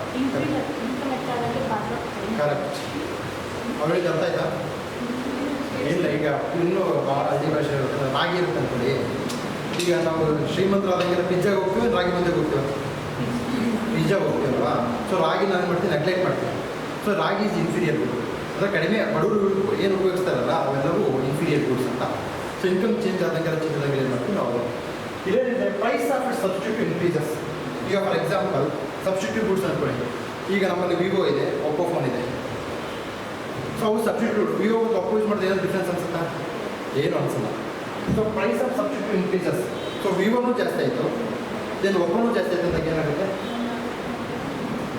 the market demand for good might increases price of substitute increase ಆದಾಗ ಒಪ್ಪೋ ಜಾಸ್ತಿ ವಿವೋ ಕಡಿಮೆ ಆದಾಗ ಏನಾಗುತ್ತೆ ವಿವೋ ಕಡೆ ನಾವು ಹೋಗ್ತೀವಿ ಅಷ್ಟೇ ಸೊ ಪ್ರೈಸ್ ಆಫ್ ಕಾಂಪ್ಲಿಮೆಂಟ್ ಈಗ ಫೋನ್ ಜೊತೆಗೆ ಇಯರ್ಫೋನ್ ಬರುತ್ತೆ ಅಂದ್ಕೊಳ್ಳಿ ಅದ್ರ ಬಗ್ಗೆ ಬಾದರ್ ಆಗ್ತಾರೆ ನಾವು ನನಗೆ ಇಯರ್ಫೋನ್ ಬೇಡ ಅಂತೀವಿ ಇಯರ್ಫೋನ್ ಇಟ್ಟು ಕಾಂಪ್ಲಿಮೆಂಟ್ರಿ ಇಯರ್ಫೋನ್ ಬಗ್ಗೆ ಬಾದರ್ ಆಗಲ್ಲ ಸೊ ಪ್ರೈಸ್ ಫಾಲ್ಸ್ ಆಟೋಮೆಟಿಕಲಿ ಇದೆ ಇದರಲ್ಲಿ ನಾಲ್ಕನೇ ಇದರಲ್ಲಿ ಏನು ತಲೆ ಕೆಡಿಸೋ ಅವಶ್ಯಕತೆ ಇಲ್ಲ ನೀವು ಇದು ನೋಡ್ಕೊಂಡ್ರೂ ಎ ಬಿ ಸಿ ಅಂತ ಹೋಗ್ಬೋದು ಆಟೋಮೆಟಿಕಲಿ ಡಿ ತೆಗೆದಿರ್ಬೋದು ಪ್ರೈಸ್ ಫಾಲ್ಸ್ ಆಟೋಮೆಟಿಕಲಿ ಏನಾಗುತ್ತೆ ಸೊ ಇದು ಯಾವ ಕಾನ್ಸೆಪ್ಟ್ ಇದು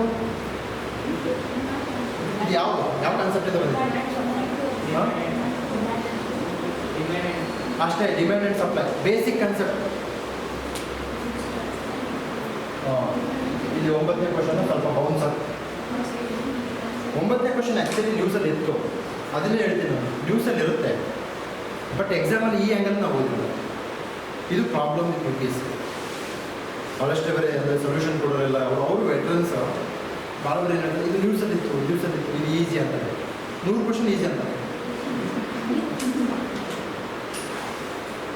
ಅವರಿಗೆ easy this is easy tough ಆಗೋದು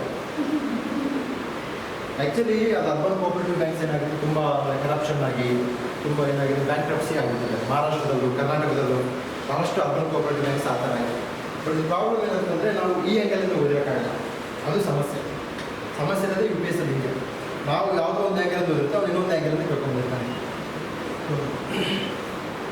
with reference to urban cooperative banks ಏನಿದೆ consider the following statement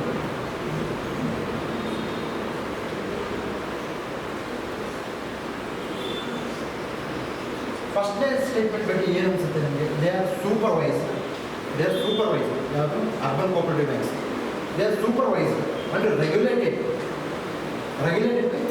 local boards set up by the state governments so ಇದ್ರ ಬಗ್ಗೆ ಫಸ್ಟ್ನೇ ಸ್ಟೇಟ್ಮೆಂಟ್ ನೋಡಿದಾಗ ಏನು ಅನಿಸುತ್ತೆ ಫಸ್ಟ್ ಏನು ನೋಡಿದ್ರೆ ಅವರು ಸೂಪರ್ವೈಸ್ ಅಂಡ್ ರೆಗ್ಯುಲೇಷನ್ ಯಾರು local bodies set up by state government ಇದನ್ನು ಏನು ಅನಿಸುತ್ತೆ ಓದಿ ನೋಡಿದ್ರೆ ಸರಿ ಅನಿಸುತ್ತಾ first of all they are supervisor and regulated by state government ಅಂತ ಒಪ್ಪಬಹುದು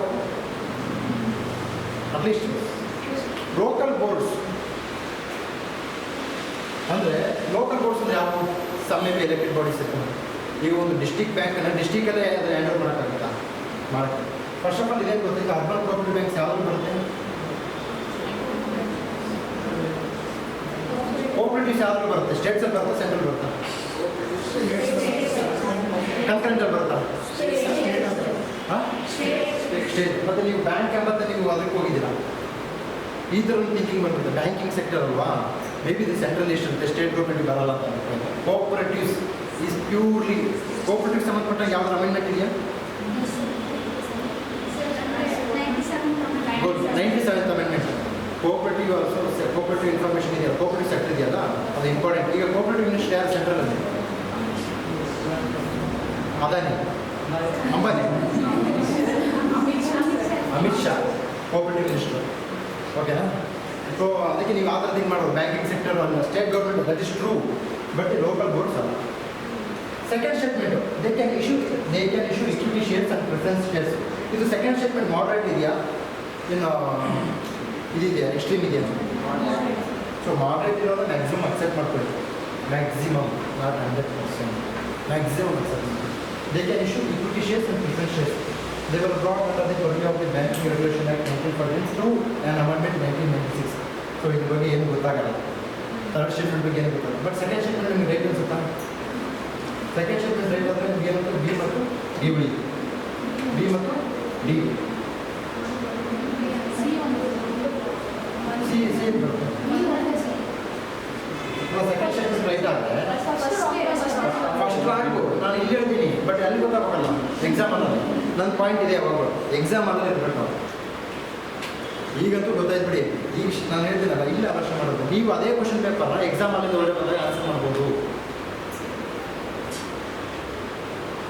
ಪ್ರಾಬ್ಲಮ್ ಅದಲ್ಲ. ಆ್ಯಕ್ಚುಲ್ ಪ್ರಾಬ್ಲಮ್ ಏನಂತಂದರೆ ಅಲ್ಲಿ ಎಕ್ಸಾಮಲ್ಲಿ ಕುಂತು ಏನಾಗುತ್ತೆ, ಟೆನ್ಷನ್ ಆಗಿರುತ್ತೆ, ಸ್ವಲ್ಪ ಪ್ರೆಷರ್ಸ್ ಇರುತ್ತೆ. ನಮಗೆ ನಾವೇನು ಮಾಡ್ತೀವಿ ಸಿ ಸೆಟ್ಟಲ್ಲಿ 2 × 3ನ 5 ಮಾಡಿಬಿಡ್ತೀವಿ. ಇಂಟು ಅನ್ಕೊಂಡ್ರೆ ಪ್ಲಸ್ ಅನ್ಕೊಂಡಿರ್ತೀವಿ. 2 × 3 ಹಾಕಿದ್ರೆ 5 ಬರುತ್ತೆ. ಅದೇನಿದೆ ಬರ್ತದೆ ಒಂದೇನೇ ಬಹುಶಃ ಕನ್ಫ್ಯೂಸ್ ಆಗಿಬಿಟ್ಟಿದ್ದಾಗ ಅದು ಅವನೇ ಕನ್ಫ್ಯೂಸ್ ಮಾಡಿಬಿಡ್ತೀವಿ. ಎಕ್ಸಾಮಲ್ಲ ಹೆಂಗಾಗ್ತದೆ, ನಾವು ಹಾಕಿದ್ದೆಲ್ಲ ರೈಟ್ ಅನ್ಸುತ್ತೆ. ಇದು ಪಕ್ಕ, ಇದು ಪಕ್ಕ, ಇದು ಪಕ್ಕ. ಮೇನ್ಸಿಗೆ ಪ್ರಿಪೇರ್ ಆಗಬಹುದು. ಆಮೇಲೆ ಕ್ಯಾನ್ಸರ್ ಬಂದರೆ ಒಂದು ಹೋದಂಗೆಲ್ಲ ಹಾರ್ಟ್ ಅಟ್ಯಾಕ್ ಆಗುತ್ತೆ. ಆಮೇಲೆ ಸ್ಕೋರ್ ಇಲ್ಲ ಇನ್ನೂ ಚೆಕ್ ಮಾಡಬೇಕು, ಚೆಕ್ ಮಾಡಿ ಹೇಳ್ತಿದ್ದೆ. ಇದೊಂದು ಮತ್ತು ಯಾವುದೇ ಕಾರಣಕ್ಕೂ ನೀವು ಎಕ್ಸಾಮ್ ಬರೆದೊಂದಿಗೆ ಭಾಳ ಆನೆಸ್ಟ್ ಆಗಿರ್ತೀನಿ. ಮಿನಿಮಮ್ 3 days ಚೆಕ್ ಮಾಡಿ. ಮಿನಿಮಮ್ 3 days ಈ ಆನ್ಸರ್ ಚೆಕ್ ಮಾಡಬೇಡಿ. ಯಾಕೆ ಅಂತಂದರೆ ಆಲ್ರೆಡಿ ಒಂದು 4 months ತುಂಬ ಸ್ಟ್ರಾಂಗಾಗಿ ಪ್ರಿಪ್ರೇಷನ್ ಆಗುತ್ತೆ. ಕರೆಕ್ಟ್ ಏನು? ಹಾಂ, ಎಕ್ಸಾಸ್ಟ್ ಆಗುತ್ತೆ. ಅವತ್ತು ಎಕ್ಸಾಮ್ ಬರ್ತೀರಾ, ಫುಲ್ ಅದು ಸಿ ಸೆಟ್ ಮಾಡಿ ಮೈಂಡೆಲ್ಲ ಇನ್ನೂ ಬ್ಲಾಸ್ಟ್ ಆಗಿಬಿಟ್ಟಿರುತ್ತೆ. ಇಷ್ಟ ಬಹುಶಃ 30 ಅಂದರೆ ಸಿ ಸೆಟ್ ಮಾಡ್ಬೇಕಾದ್ರೆ ಹೇಳ್ತೀನಿ ಎಷ್ಟು ಕ್ವಶನ್ಸ್ ಅಟೆಂಡ್ ಮಾಡಬೇಕು ಅಂತ ಮಾಡಿ ಬಂದಿರ್ತೀರಾ. ಅದೇ ಅಂದರೆ 4 ತಿಂಗಳು ಫುಲ್ ಎಕ್ಸಾಸ್ಟ್. ಈ ಮಳೆ ಚಳಿ ಅಕ್ಕ ಆ ಕಡೆ ನಿಮ್ಮ ಮಾವ ಆ ಕಡೆ ಇದೆಲ್ಲ ಹೋಗ್ಬಂದು ಏನಾಗ್ಬಿಟ್ಟಿರ್ತೀರ, ಫುಲ್ ಎಕ್ಸಾಸ್ಟ್ ಆಗಿರ್ತೀರ. ಆಲ್ರೆಡಿ ನಿಮ್ಮ ಏನು ಫೇಟ್ ಇದೆಯಲ್ಲ ದಟ್ ಇಸ್ ಆಲ್. ಸೊ ನೀವೇನಾದರೂ ಬಂದು ಚೇಂಜ್ ಮಾಡೋಕ್ಕಾಗತ್ತಾ? ನೀವು ಏನಾದರೂ ಚೇಂಜ್ ಮಾಡೋಕ್ಕೆ ದೇವರಿಗಾಗಲ್ಲ. ಸೊ ಏನಂದರೆ life is more important than any other exams. Life is more important than any other exams. ಇದು ತಿಳ್ಕೊಂಡು ನಿಮ್ಗೆ ಈಗ ಅನಿಸುತ್ತೆ IAS IPS ಇದೇ ultimate, this is the final ಅಂತ. This is not. ಫಸ್ಟ್ ಏನು ಮಾಡಬೇಕಂತಂದರೆ ಎಕ್ಸಾಮ್ ಬರೋದಂದರೆ ಅದೇನು ಮಾಡಿ ನೀವು ಟಿಕ್ ಹಾಕಿರೋ ಕ್ವಶನ್ ಪೇಪರ್ ಸೈಡ್ಗೆ ಇಟ್ಟು ಆರಾಮಾಗಿ ನಿಮ್ಮ ಅಭಿರುಚಿಗಳಿದ್ದಾವೆ, ನಿಮ್ಮ ಆಸಕ್ತಿಗಳಿದ್ದಾವೆ, ನಿಮಗೂ ಇವರ ಹ್ಯೂಮನ್ ಬೀಯಿಂಗ್ ರೈಟ್. ನಿಮ್ಮ ಫ್ಯಾಮಿಲಿ ಜೊತೆಗೆ ಮಾತಾಡ್ತಕ್ಕಂಥದ್ದು, ಅಥವಾ ಊರ ಕಡೆ ಹೋಗ್ಬೇಕಂತಿರ್ಬೋದು, ಅಥವಾ ನಿಮ್ಮ ಜಾಬಲ್ಲಿದ್ದರೆ ಜಾಬ್ ಹೋಗ್ಬೋದು, ಅಥವಾ ಎಲ್ಲರೂ ಪಿಕ್ನಿಕ್ ಪಾರ್ಟಿ ಮಾಡೋಂಗಿದ್ರೆ ಪಾರ್ಟಿ ಮಾಡ್ಬೋದು. ಅದೆಲ್ಲ ಆದಮೇಲೆ ಅಷ್ಟೊತ್ತಿಗೆಲ್ಲ ಸ್ವಲ್ಪ ಡಸ್ಟ್ ಡೌನ್ ಆಗಿರುತ್ತೆ. ಅವಾಗ ಎಲ್ಲರೂ ಕೆಲವರು ಏನಂದರೆ ಸ್ವಲ್ಪ ಡಿಲೇ ಆದಂಗೆಲ್ಲ ಸ್ವಲ್ಪ ತುಂಬ ಅಥೆಂಟಿಕೇಟೆಡ್ ಆನ್ಸರ್ಸ್ ಬರ್ತಾವೆ. ಅಥೆಂಟಿಕೇಟೆಡ್ ಆನ್ಸರ್ಸ್ ಅವಾಗೆ ಕೊಡ್ತಾರೆ. ಅವನ್ನೆಲ್ಲ ನೋಡಬಾರ್ದು. ಎಲ್ಲ ಕೀ ಆನ್ಸರ್ಸ್ ಒಂದು 4-5 ದಿವಸ ಆದಮೇಲೆ ಅಥೆಂಟಿಕೇಟೆಡ್ ಆನ್ಸರ್ ಕೊಡ್ತಾರಲ್ಲ. ಭಾಳಷ್ಟು ಜನ ಫೋನ್ ಮಾಡಿರ್ತೈತೆ ಎಷ್ಟಾಯಿತು ಹೇಳಿ ಅವ್ರಿಗೆ 3 ದಿವಸ ನೋಡೋಲ್ಲ. ನೀನು ನನಗೆ ಹೇಳ್ಬೇಡ, ಹೇಳ್ಬೇಕು ಇಷ್ಟು ಕಟ್ ಆಫ್ ಮಾಡಿ ಎಲ್ಲನೇ ಕಟ್ಸ್ಕೊಳಕ್ಕೆ ಹೋಗ್ಬೇಡಿ. ಎಲ್ಲರೇ ಆಲ್ರೆಡಿ ನಿಮ್ಮ ಡೆಸ್ಟಿನೇಷನ್ ಇರುತ್ತೆ, ಅಲ್ಲಿಗೆ ಹೋಗ್ತೀರ. ಅದ್ರ ಬಗ್ಗೆ ಏನು ಬಾದರ್ ಆಗಲಿ. ಸೊ ನಿಮ್ದೇನು ವರ್ಕು ಆನೆಸ್ಟಾಗಿ ವರ್ಕ್ ಮಾಡ್ತಕ್ಕಂಥದ್ದು ಇಂಪ್ಲಿಮೆಂಟೇಷನ್ ಮಾಡ್ತಾರೆ, ಅದು ಆಲ್ರೆಡಿ ಮುಗಿದೋಯ್ತು. ಎಲ್ಲ ಎಂಜಾಯ್ಮೆಂಟ್ ಆದಮೇಲೆ ಸ್ವಲ್ಪ ಅವಾಗ ಚೆಕ್ ಮಾಡಿ. So life is also more important. ಬರೀ ಇದರಲ್ಲಿ ಈ ವಿಷಿಯಸ್ ಸೈಕಲ್ ಇದೆ. ಪುನರಾಪಿ ಪ್ರಿಲಿಮ್ಸ್, ಪುನರಾಪಿ ಮೇನ್ಸ್, ಪುನರಾಪಿ ಇಂಟರ್ವ್ಯೂ ಹೋಗಿ ಏನಾಗುತ್ತೆ, ಫಿಲಿಮ್ಸ್ ಕ್ಲಿಯರ್ ಆದ್ರೂ ಮೇನ್ಸ್ ಹೋಗಬೇಕು, ಕ್ಲಿಯರ್ ಆಗಿಲ್ಲ ಅಂದ್ರೂ ಫ್ರಸ್ಟ್ರೇಷನ್. ಸೊ ಒಂದು 4 ದಿವಸ ಒಂಥರ ಗ್ಯಾಪ್ ಇದೆ. Enjoy yourself. ಅಂದರೆ ನಿಮಗೆ ನೀವು ಟೈಮ್ ಕೊಡಿ. Don't abuse your body, don't abuse your life, don't abuse your relationships. Specially ನಿಮ್ಮ parents you should be accountable to your parents ಅಷ್ಟೇ. ಇನ್ಯಾರಿಗೂ ಅಕೌಂಟಬಲ್ ಇಲ್ಲ. ಸೊ ನಿಮ್ಮ ಪೇರೆಂಟ್ಸ್ಗೆ ಸ್ವಲ್ಪ ಅವರಿಗೆ ಮಾತಾಡಿಕೊಂಡು ಆರಾಮಾಗಿದ್ದು ಕೀ ಆನ್ಸರ್ ಚೆಕ್ ಮಾಡಿ. Indian government bond yields are influenced by which are the following. ನಾನು ಬಾಂಡ್ ಯೀಲ್ಡ್ಸ್ ಬಗ್ಗೆ ಹೇಳಿದ್ದೀನಿ. ಇದು ಎಕನಾಮಿಕ್ ಸರ್ವೆ ಅಂತ ಬಂದಿದ್ದೇನೆ. ಇರುವ question bond yield. So bond yield ಬಗ್ಗೆ ಯಾರಿಗಾದ್ರೂ ಮೀನಿಂಗ್ ಗೊತ್ತಿದೆಯಾ? ಬಾಂಡ್ ಯೀಲ್ಡ್ ಅಂದರೆ ಯೀಲ್ಡ್ ಅಂದರೆ ಪಾಸಿಟಿವ್ ಕಾನ್ಸೆಪ್ಟ್ ಅಥವಾ ನೆಗೆಟಿವ್ ಕಾನ್ಸೆಪ್ಟ್? ಈ ಥರದ್ದು ಬಾಂಡ್ ಯೀಲ್ಡ್ ಅಂದರೆ ಬಾಂಡಿಗೆ ಒಂದು ಬಾಂಡ್ ಮೇಲೆ ಆಗ್ತಕ್ಕಂಥ ಲಾಭ. ಸೊ ನಾನು 100 ರೂಪಾಯಿ ಹಾಕಿ 200 ರೂಪಾಯಿ ತೆಗೆದ್ರೆ ಅದು ಲಾಭ ಜಾಸ್ತಿ ಆಗುತ್ತೆ. ಬಾಂಡ್ ಯೀಲ್ಡ್. ಇಲ್ಲಿ ನಿಮಗೆ ಬಾಂಡ್ ಯೀಲ್ಡ್ ಬಗ್ಗೆ ಕರೆಕ್ಟಾಗಿ ಗೊತ್ತಿದೆ ಮಾತ್ರ ನಾನು ಆನ್ಸರ್ ಮಾಡ್ಬೋದು. ಬಟ್ ಇಲ್ಲಿ ಇನ್ಸ್ಟಿಟ್ಯೂಷನ್ಸ್ ಕೆಲವೊಂದು 3-4 ಇನ್ಸ್ಟಿಟ್ಯೂಷನ್ಸ್ ನಾನು ನೋಡಿದ್ದೀನಿ ಆನ್ಸರ್. ಡಿಸ್ಪ್ಯೂಟ್ ಇದೆ. ಈಗ ಜನರಲಾಗಿ ಥಿಂಕ್ ಮಾಡೋಣ ನಾವು. ಈಗ actions of the United States federal reserve ಅಂತ ಸೊ ಫೆಡರಲ್ ರಿಸರ್ವ್ಸು ಇದು ಮಾನಿಟರಿ ಮೆಜರ್ಸು ನಮ್ಮ ಇಂಡಿಯನ್ ಮಾರ್ಕೆಟ್ ಮೇಲೆ ಎಫೆಕ್ಟ್ ಆಗುತ್ತಾ ಇಲ್ಲ? ಆಗುತ್ತೆ ಇಲ್ಲ, 100% ಆಗುತ್ತೆ. ಸೊ ಬಾಂಡ್ ಯೀಲ್ಡ್ಸ್ಗೂ ಈ ಒಂದು ಇಂಡಿಯನ್ ಮಾರ್ಕೆಟ್ಗೆ ಲಿಂಕ್ ಇದೆಯಾ? ಕರೆಕ್ಟ್. ನಮ್ಮ ಬಾಂಡ್ ಮೇಲೆ ಯಾರು ಹೂಡಿಕೆ ಮಾಡ್ತಾರೋ ಅವ್ರು ಯಾರು ಅಂತಂದಾಗ ನಮ್ಮ ಬಾಂಡ್ ಮೇಲೆ ಎಲ್ಲರೂ ಕೇಳೋಕ್ಕಾಗುತ್ತಾ? ಅವ್ರು ಏನು ಹೇಳಿದಾನೆ, ಇದು ಟರ್ಮ್ ಏನಾದರೂ ಸ್ಪೆಸಿಫಿಕ್ ಆಗಿದೆಯಾ? ಅಂದರೆ ಇದೇ reserve bank, United States federal reserve bank ಇದೇ ಆ್ಯಕ್ಷನ್ ತೊಗೊಂಡ್ರೆ ಅಂತ ಹೇಳಿದ್ರೆ ಜನರಲ್ ಆಗಿ ಹೇಳ್ತಾರೆ. ಆ್ಯಕ್ಷನ್ಸ್ ಅಂದರೆ it is include A to Z. So ಯಾವುದೋ 1% ಅವ್ರು ಎಫೆಕ್ಟ್ ಆಗುತ್ತೆ? 1%, 100% ಎಫೆಕ್ಟ್ ಆಗುತ್ತೆ.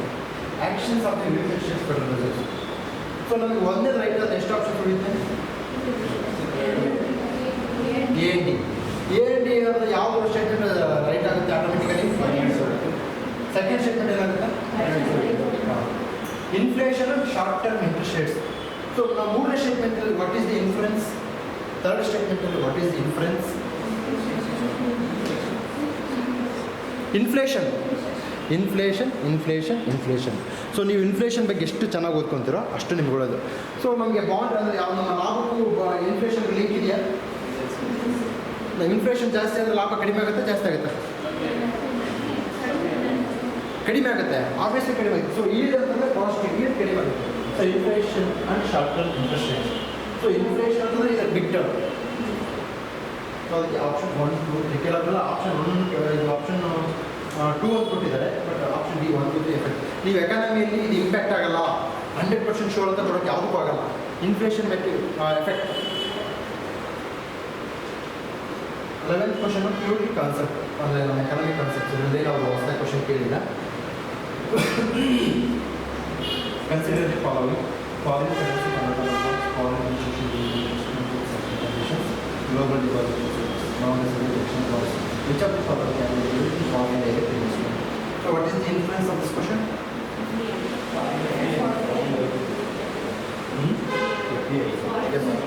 ಫಾರಿನ್ ಇನ್ವೆಸ್ಟ್ಮೆಂಟ್, FDI ಬಗ್ಗೆ ತುಂಬ ಕ್ವಶನ್ಸ್ ಇದೆ. FDI ಬಗ್ಗೆ ನೀವು ಎಷ್ಟು ತಿಳ್ಕೊಂಡ್ರೆ ಅಷ್ಟು ಒಳ್ಳೆಯದು. ಆಪ್ಷನ್ ಏನು ಬೇಕು?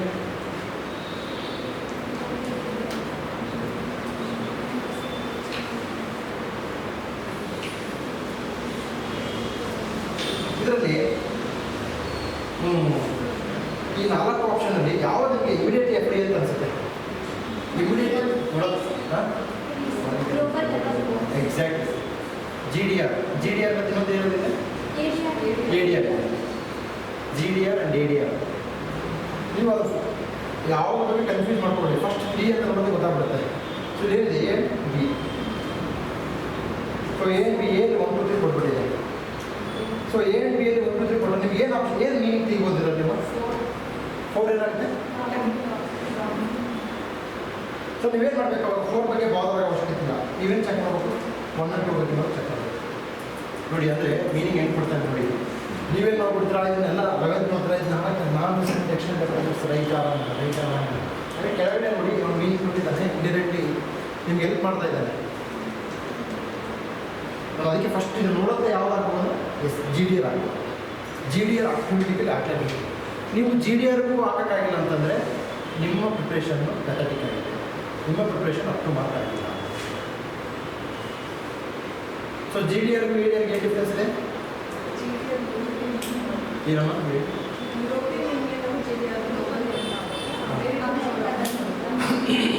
ಓಕೆ. ಇನ್ನು ಈ ಟೂಲ್ಸ್ ಯಾವಿದ್ದಾವೆ? GDR, ADR ಇನ್ನು ಬೇರೆ ಟೂಲ್ಸ್ ಯಾವಿದ್ದಾವೆ? ಇನ್ನೊಂದು ಯಾವುದೋ ಟೂಲ್ ಇದೆ ಫಾರಿನಿಂದ ನಾವು ತಿಳ್ಕೊಳ್ಬೇಕು. ಹಾಂ ಹೇಳಿ. ಗುಡ್. External commercial borrowing. ಯಾಕಂದರೆ ನಮ್ಮ ಫಾರಿನ್ ಡೆಟ್ ಇದೆಯಲ್ಲ, ಮೇಜರ್ ಚಂಕು ECB ಇದೆ. ನೀವು ಈ ವರ್ಷದ ಎಕನಾಮಿಕ್ ಸರ್ವೆ ನೋಡಿದರೆ ನಮ್ಮದು commercial borrowing, external commercial borrowing ಇದೆಯಲ್ಲ, ಆ ಒಂದು ಕೆಟಗರಿಯಲ್ಲಿ ನಾವು ಎಕ್ಸ್ಟ್ರಾ ಜಾಸ್ತಿ ಅಮೌಂಟ್ ತೊಗೊಂಡಿದ್ದೇವೆ. ಅದಕ್ಕೆ ನಾನು ಹೇಳಿದ್ದು ECB. ಅದಕ್ಕೆ ನೀವು 3 ಗೊತ್ತಾಗ್ಬಿಡುತ್ತೆ. 3 ಇರೋದು A&B, 4ನೇದು ಆಟೋಮೆಟಿಕ್ಲಿ ಹೋಗುತ್ತೆ. ಸೊ ಆಪ್ಷನ್ ಇಲ್ಲಿ 1, 2, 3. 4ನೇ ಆಪ್ಷನ್ ಬಗ್ಗೆ ತಲೆ ಕೆಡಿಸ್ಕೋಬೇಡಿ ಅಂತ ಅವ್ನು ಹೇಳ್ತಾ ಇದ್ದಾನೆ. ನೀವು ತಲೆ ಕೆಡಿಸ್ಕೊಂಡ್ರೆ ಅದು ನಿಮ್ಮ ಜವಾಬ್ದಾರಿ. ಯಾವಾಗಲೂ ಇದನ್ನು ಓದ್ಕೊಂಡು ಇದೊಂದು ಸ್ವಲ್ಪ ನೋಡಿ, ಇದೊಂದು ಸ್ವಲ್ಪ ನೋಡಿದ್ರೆ ಏನಾಗುತ್ತೆ, ನಿಮಗೆ ಒಂಥರ ಐಡಿಯಾ ಬರುತ್ತೆ. ಹಿಂಟ್ ಕೊಡ್ತಾನೆ, ಕ್ಲೂ ಕೊಡ್ತಾನೆ. ಈ ಕ್ಲಾಸ್ನ ಉದ್ದೇಶನೇ ಅಷ್ಟು. ಅಂದರೆ ಬರೀ ಆನ್ಸರ್ ನೋಡೋದು ಇಂಪಾರ್ಟೆಂಟ್ ಅಲ್ಲ, ಇದು ನೋಡಬೇಕು, ಮತ್ತು ಇದು ಇನ್ಫ್ಲುಯೆನ್ಸ್. ಎಲ್ಲಿಂದ ಕ್ವಶನ್ ಬಂದಿದೆ. ಈ ಬರೀ CPWPL ಬಂದಿಲ್ಲ, ಸ್ವಲ್ಪ ಹುಷಾರಾಗಿದೆ. ಬ್ಯಾಲೆನ್ಸ್ ಆಫ್ ಪೇಮೆಂಟ್ ಬಗ್ಗೆ ಬಂದಿಲ್ಲ ಈ ವರ್ಷ, ಕ್ವಶನ್ ಬ್ಯಾಲೆನ್ಸ್ ಆಫ್ ಪೇಮೆಂಟ್ ಬಗ್ಗೆ ಬಂದಿಲ್ಲ. ಸೊ ನೆಕ್ಸ್ಟ್ ಇಯರ್ ಈ ವರ್ಷ ಎಕ್ಸ್ಪೆಕ್ಟ್ ಮಾಡ್ಬೋದು. CRR ಬಗ್ಗೆನೂ ಬಂದಿಲ್ಲ, SLR ಬಗ್ಗೆನೂ ಬಂದಿಲ್ಲ, ರೆಪೋ ರೇಟ್ ಬಗ್ಗೆ ಬಂದಿಲ್ಲ.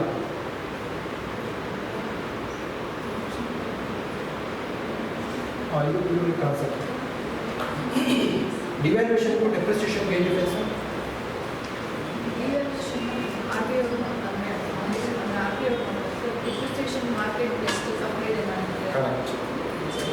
ಸೊ ಇದು ಡಬ್ಲ್ಯೂ ಎಕನಾಮಿಕ್ ಕಾನ್ಸೆಪ್ಟ್. ಇದರನ್ನೇನು ನೀವು ತಲೆಗೆ ಎಷ್ಟು ವರ್ಷ ಇದ್ದಿಲ್ಲ ಆನ್ಸರ್ ಮಾಡ್ಕೊಂಡು ಹೋಗ್ತಾ ಇರಬೇಕು.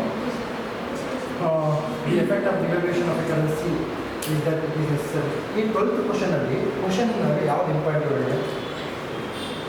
12th ಕ್ವಶನಲ್ಲಿ ಏನಿದೆ ಇಂಪಾರ್ಟೆಂಟ್ ವರ್ಡು? ಏನಿದೆ ಇಂಪಾರ್ಟೆಂಟ್ ವರ್ಡ್? ಅದು ಈ ಕ್ವಶನ್ ಹೋಗುವಾಗ ತುಂಬ ಸೀರಿಯಸ್ ಆಗಿ ಹೋಗಬೇಕು. ಕ್ವಶನ್ ಅರ್ಥ ಮಾಡೋದಿಲ್ಲ, ಆನ್ಸರ್ ಬರಲ್ಲ. ನೆಸೆಸರಿ ಇದ್ದದಕ್ಕೆ ಏನಾಗುತ್ತೆ, ಆಪ್ಷನ್ ಚೇಂಜ್ ಆಗುತ್ತೆ. ನೆಸೆಸರಿ ವರ್ಡ್ ಇದ್ದದಕ್ಕೆ ನಮಗೆ ಆನ್ಸರ್ ತುಂಬ ಚೇಂಜ್ ಆಗುತ್ತೆ.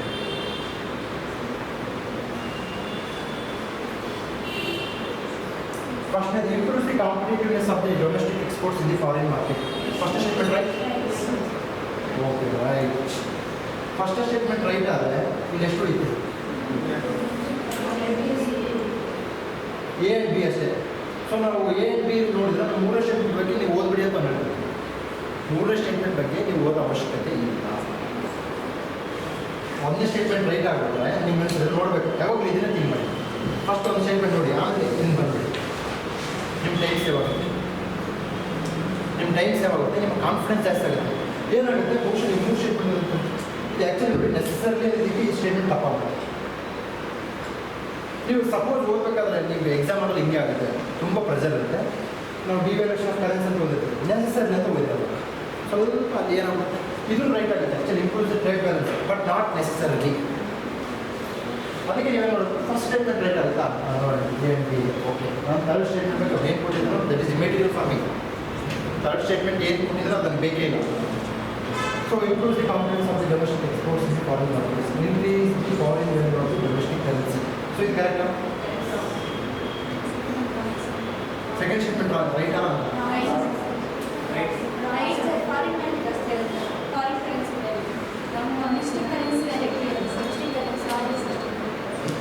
ನೋಡಿ ಸೆಕೆಂಡ್ ಸ್ಟೇಟ್ಮೆಂಟ್ ಹೆಂಗೆ, what is meaning by devaluation? ಸ್ವಲ್ಪ ಇದು ಕಾನ್ಫ್ಲಿಕ್ಟ್ ಇದೆ. ವ್ಯಾಲ್ಯೂ ಡಿಕ್ರೀಸ್ ಆಗುತ್ತೆ ನಮ್ಮದು, ಅದರ ನಮ್ಮ ಮೌಲ್ಯ ಕಡಿಮೆ ಆಗುತ್ತೆ. Increase foreign value of the domestic currency. Foreign ಅಂದರೆ ಫಾರಿನ್ ವೇಲ್ಯೂ ಯಾವುದು? Dollar, not in America, in India only. ನೀವು ಅರ್ಥ ಮಾಡ್ಕೊಳ್ಳೋದು ತಪ್ಪು ಮಾಡ್ಕೊಂಡ್ರೆ ಅಷ್ಟೇ. ಇಂಡಿಯಾ ಓನ್ಲಿ ಅಂದರೆ $1 ನಾವು $1 $70 ಇದ್ದು $1 $75 ಅದೇ ಡಿವ್ಯಾಲ್ಯೂಯೇಷನ್, ಅಪ್ರಿಸಿಯೇಷನ್, ಡೆಪ್ರಿಸಿಯೇಷನ್ ಇದೆ. ಈಗ ಇನ್ನೊಂದು ಹೇಳ್ತೀನಿ ನೋಡಿ, ಈಗ $1 = 70 rupees. ಈಗ ನೆಕ್ಸ್ಟ್ $1 = 75 rupees. ಇದು ಅಪ್ರಿಸಿಯೇಷನ್, ಡೆಪ್ರಿಸಿಯೇಷನ್. ಸೊ ಸೊ ನಮ್ದು ವ್ಯಾಲ್ಯೂ ಕಡಿಮೆ ಆಗುತ್ತೆ, ಡಿವ್ಯಾಲ್ಯೂಯೇಷನ್ ನಮ್ಮ ವ್ಯಾಲ್ಯೂ ಕಡಿಮೆ ಆಗುತ್ತೆ. ಸೊ ನೀವು ಇದು ನೋಡ್ಕೊಂಡಾಗ ಇದು 3 statement improves the trade balance. It might be true, this is true for China, not for India. ಅವನೇನು ಹೇಳಿದ್ರೆ ನೆಸೆಸರಿಲಿ ಅಂತ ಹೇಳಿದ್ದಾನೆ. ಸೊ ನೆಸೆಸರಿ ಅಂದರೆ ಎಲ್ಲ ಕಡೆ ಅಪ್ಲಿಕೇಬಲ್ ಆಗುತ್ತೆ. So improves the trade balance ಚೀನಾಕ್ಕೆ ಯಾಕೆ ಇದು ಇಂಪ್ರೂವ್ಸ್ ದಿ ಟ್ರೇಡ್ ಬ್ಯಾಲೆನ್ಸ್ ಚೀನಾಕ್ಕೆ ಯಾಕೆ ಆಗುತ್ತೆ? ಎಕ್ಸ್ಪೋರ್ಟ್ಸ್ ಆ್ಯಂಡ್ ಮ್ಯಾನುಫ್ಯಾಕ್ಚರಿಂಗ್ ಅಲ್ವಾ? ಸೊ ಅದಕ್ಕೆ ಅವ್ರಿಗೆ ಆಗುತ್ತೆ, ನಮ್ಗೆ ಆಗಲ್ಲ. Which one of the following effects of creation of black money in India has been the main cause of the government of India? 13th question ನಲ್ಲಿ what is the important word? What is the important word? Main cause. Main cause. Actually, ಅವು 4 ಆಪ್ಷನ್ನೇ ಕಾಸ್. 4 ನಾನು ತೊಂದರೆ ಕೊಡು. ಅವ್ರು ಕೇಳಿದ್ರೇನು main cause? ಏನದು answer?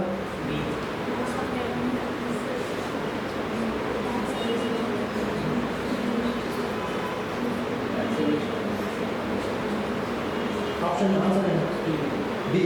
Answer D. That is the main cause. ABCD ಅಲ್ಲ, ಅದು ಕೂಡ ಪ್ರಾಬ್ಲಮ್. ಅವು ಮೇನ್ ಕಾಸ್ ಅಲ್ಲ. Next 14th, which one of the following is likely to be one of the most inflationary in its effect?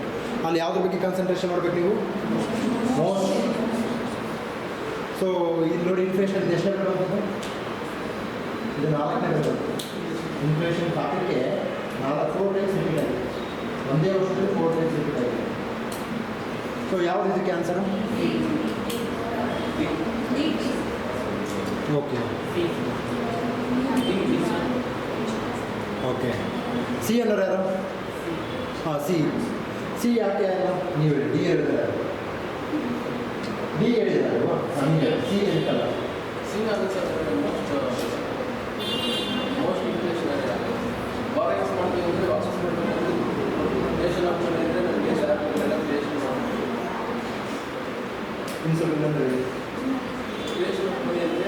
ನಾವೇ so ಕಟ್ಟೆ ವಾಪಸ್ ವಾರ ನಾವು ಅದನ್ನು ವಾಪಸ್ ಬ್ಯಾಂಕಲ್ಲಿ ಇರುತ್ತಲ್ಲ ಅಮೌಂಟು, ಬ್ಯಾಂಕಲ್ಲಿ ಏನೋ ಪ್ರಿಂಟ್ ಮಾಡಲ್ಲ, ಅವರು ನಮ್ಮ ಮಾರ್ಕೆಟಲ್ಲಿ ತೊಗೊಂಡಿರ್ತಾರೆ. ಮಾರ್ಕೆಟಲ್ಲಿ ತೊಗೊಂಡಿರ್ತಾರೆ ಏನಾಗುತ್ತೆ, ಅಲ್ಲಿ ಈ ಮಾರ್ಕೆಟಲ್ಲಿ ಹಣ ಕಡಿಮೆ ಆಗಿರುತ್ತೆ. ಸೊ ಬ್ಯಾಂಕಿಂದ ತೊಗೊಂಡೋದು ನ್ಯೂ ಪ್ರಿಂಟಿಂಗ್ ಅಲ್ಲ, ಇಲ್ಲಿ ಹೊಸದಾಗಿ ಪ್ರಿಂಟ್ ಮಾಡಿಬಿಟ್ಟು ಏನಾಗುತ್ತೆ, ನಾನು ಹೇಳಿದ್ರೆ more money chasing less number of goods. ಅದಕ್ಕೆ ಮೋಸ್ಟ್ ಅಂತ ಹೇಳಿದ್ದಾರೆ. Option C is also right, but when compare to option C, option D is more appropriate.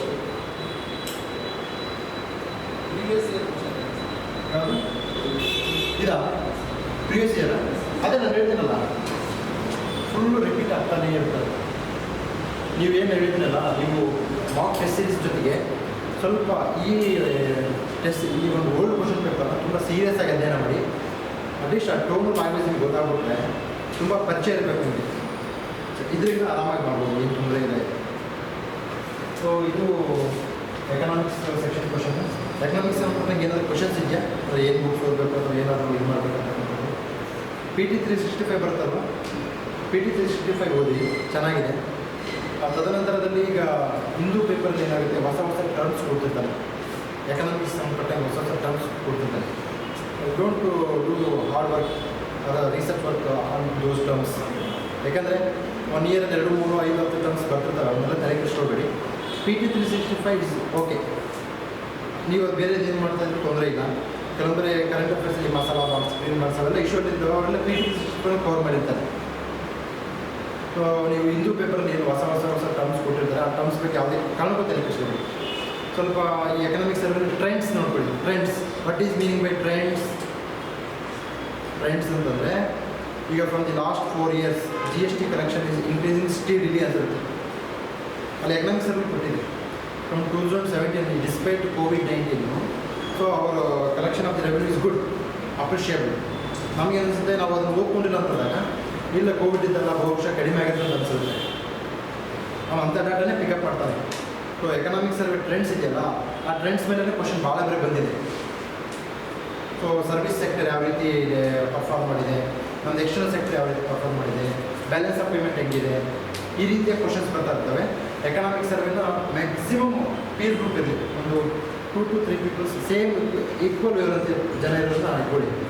5 ಜನ ಇರಬಾರ್ದು, 5 ಜನ ಇದ್ರೆ ಡಿಸ್ಕಷನ್ ಬೇರೆ ಕಡೆ ಹೋಗುತ್ತೆ. ಕ್ರಿಕೆಟ್, ಪಾಲಿಟಿಕ್ಸ್ ಅವೆಲ್ಲ ಹೋಗ್ಬಿಡುತ್ತೆ, ಬೇಡ. ಅದು ಡಿಸ್ಕಷನ್ ಮಾಡಬೇಕಾದ್ರೆ it should be limited. 1 hour ಅಂದರೆ 1 hour, 1 hour ಆದರೆ ಡಿಸ್ಕಸ್ ಆಗ್ತಾ ಇರಬೇಕು. ನಾವೇನು ಮಾಡಿಬಿಡ್ತು, ಅದು ಅನುಭವ ಮಂಟಪ ಮಾಡಿಬಿಡ್ತೀವಿ. ನಮ್ಮ ಅನುಭವಗಳೆಲ್ಲ ಇರುತ್ತೆ. It usually happens. 3 ಅದು ಈಕ್ವಲ್ ಅಂತ ಇರಬೇಕು. ಈಕ್ವಲ್ ಅಂತಂದರೆ ಎಕ್ಸ್ಟರ್ನಲ್ ಕಮರ್ಷಿಯಲ್ ಬಾರೋಯಿಂಗ್ ಅಂತಂದಾಗ ಅವ್ರಿಗೆ ಅರ್ಥ ಏನಿದೆ ಎಕ್ಸ್ಟರ್ನಲ್ ಕಮರ್ಷಿಯಲ್ ಬಾರೋಯಿಂಗ್ ಅಂತ ಅವ್ರು ಕೇಳಬಾರ್ದು. It should be mutual one. ಅವರಿಂದ ನೀವು ತಿಳ್ಕೊಬೇಕು, ನಿಮ್ಮಿಂದ ಅವ್ರು ತಿಳ್ಕೊಬೇಕು. ನೀವು ಯಾರೋ ಈಗ ಹೊಸದಾಗಿ ಬಂದವರಿಗೆ ಟ್ರೈನ್ ಅಪ್ ಮಾಡಿದರೆ it is time waste process, purely time waste process. First find out ಯಾರು ನಿಮ್ಗೆ ವೇಳಂತಿ ಮ್ಯಾಚ್ ಆಗ್ತದೆ. 3 ಇರಬೇಕು, ಅದಕ್ಕಿಂತ ಜಾಸ್ತಿ ಇರಲೇಬಾರ್ದು. ಸೊ ಅವಾಗ ಇದೆಲ್ಲ ಡಿಸ್ಕಷನ್ ಮಾಡಿ. ಡಿಸ್ಕಷನ್ ಮಾಡಿದಾಗ ಏನಾಗುತ್ತೆ, ರೀಟೇನಿಂಗ್ ಕೆಪಾಸಿಟಿ ತುಂಬ ಜಾಸ್ತಿ ಇದೆ. ಡಿಸ್ಕಷನ್ಗಿಂತ ಟೈಮ್ ಅಂತ ಇರಬೇಕು. ಎಲ್ಲರೂ ಅದೇ ಟಾಪಿಕ್ ಓದ್ಕೊಂಬಂದಿರಬೇಕು. ನಾನು ಪೊಲಿಟಿ ಓದ್ಕೊಂಬಂದ್ರೆ, ಎಕನಾಮಿಕ್ಸ್ ಓದ್ಕೊಂಬಂದರೆ ಆ ಇಂಟ್ರೆಸ್ಟ್ನಲ್ಲಿ ಅಭಿರುಚಿ ಹೋಗ್ಬಿಡುತ್ತೆ, ಇಂಟ್ರೆಸ್ಟ್ ಹೋಗ್ಬಿಡುತ್ತೆ. ನಾವು ಡಿಸ್ಕಷನ್ ಮಾಡತಕ್ಕಂಥ ಇಂಟ್ರೆಸ್ಟ್ ಹೋಗ್ಬಿಡುತ್ತೆ. ಅದಕ್ಕೆ ನೀವು ಕೆಲವೊಂದು ಏನಾಗುತ್ತೆ ಗೊತ್ತಾ, ಈ ಒಂದು ನಮಗೆ ಗೊತ್ತಿರೋ ಕಾನ್ಸೆಪ್ಟ್ ಅವ್ರಿಗೆ ಗೊತ್ತಿರುತ್ತೆ. ಕೆಲವೊಂದು ನಾವು ಯಾವುದೋ ಇಂಪಾರ್ಟೆಂಟ್ ಟಾಪಿಕನ್ನು ಓವರ್ಲುಕ್ ಮಾಡಿಬಿಟ್ಟಿರ್ತೀವಿ, ಮಿಸ್ ಮಾಡಿಬಿಟ್ಟಿರ್ತೀವಿ. ಅದು ಅವ್ರಿಗೆ ಹೇಳಿದಾಗ ಗೊತ್ತಾಗುತ್ತೆ. ಸೊ ಇದು discussion it is A good ನನ್ನ ಪ್ರಕಾರ. But limited and plan related. ಇಷ್ಟು ಮಾಡಿದರೆ ನೀವು ಎಕನಾಮಿಕ್ಸಲ್ಲಿ ಮಾಡ್ಬೋದು. ಬೇರೆ ಏನಾದರೂ ಡೌಟ್ ಇದೆ ಎಕನಾಮಿಕ್ಸ್ ಸಂಬಂಧಪಟ್ಟಿಗೆ? ಏನಿಲ್ಲ ಅನ್ಸುತ್ತೆ.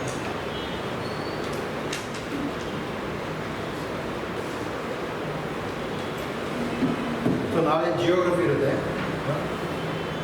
ಜಿಯೋಗ್ರಫಿ ಸ್ವಲ್ಪ ಟಫ್ ಸೆಕ್ಷನ್, ಸ್ವಲ್ಪ ಜಿಯೋಗ್ರಫಿಗೆ ಇಂಪಾರ್ಟೆನ್ಸ್ ಕೊಡಬೇಕು. ಜಿಯೋಗ್ರಫಿಲಿ ಏನಾಗುತ್ತೆ ಅಂದರೆ ನಿಮ್ಮ ಫಿಲಿಮ್ಸ್ ಡಿಸೈಡ್ ಮಾಡೋದು ಅದು ನಮ್ಮ ಪಾರ್ಟ್. ಸೊ ಇತ್ತೀಚೆಗೆ ಎನ್ವೈರ್ಮೆಂಟ್ ಜಿಯೋಗ್ರಫಿ ಎನ್ವೈರ್ಮೆಂಟ್ ಒಂದೇ ಸೆಕ್ಷನ್ ಮಾಡ್ತಾ ಇದ್ದಾರೆ. ಜಿಯೋಗ್ರಫಿ ಎನ್ವೈರ್ಮೆಂಟ್ ಕೂಡ ತುಂಬ ಜಾಸ್ತಿ. ಎನ್ವೈರ್ಮೆಂಟ್ ಯಾವ ಕೂತಿದ್ರೆ ಶಂಕರ್ ಗುಡ್. ಬೇರೆ ಯಾವುದು ಓದ್ತಾ ಇದ್ದೀವಿ ನೀವು? ಶಂಕರ್ ಒಂದೇ ಬುಕ್ ಓದಿ, ಒಂದು ಸಬ್ಜೆಕ್ಟ್ ಒಂದೇ ಪುಸ್ತಕ ಓದಿ, ಅಷ್ಟಕ್ಕೆ ಟೈಮ್ ಆಗುತ್ತೆ. ಭಾಳಷ್ಟು ಏನಾಗುತ್ತೆ, ಮಾರ್ಕೆಟಲ್ಲಿ ಹೊಸ ಹೊಸ ಟ್ರೆಂಡ್ ಬರುತ್ತೆ.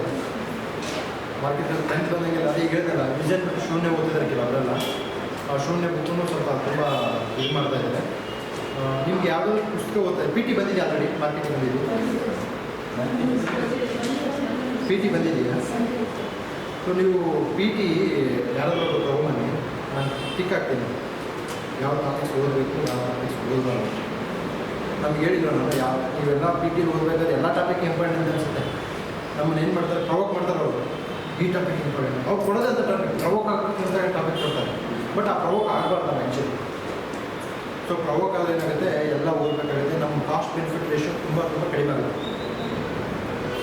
ನೀವು ಸ್ವಲ್ಪ ಪಿ ಟಿ 365 ಬಂದು ಟಿಕ್ ಕೊಡ್ತೀನಿ. ನಿಮಗೂ ಆಲ್ರೆಡಿ ಗೊತ್ತಿರುತ್ತೆ. Still I want to share my experience with P T 365. That is good.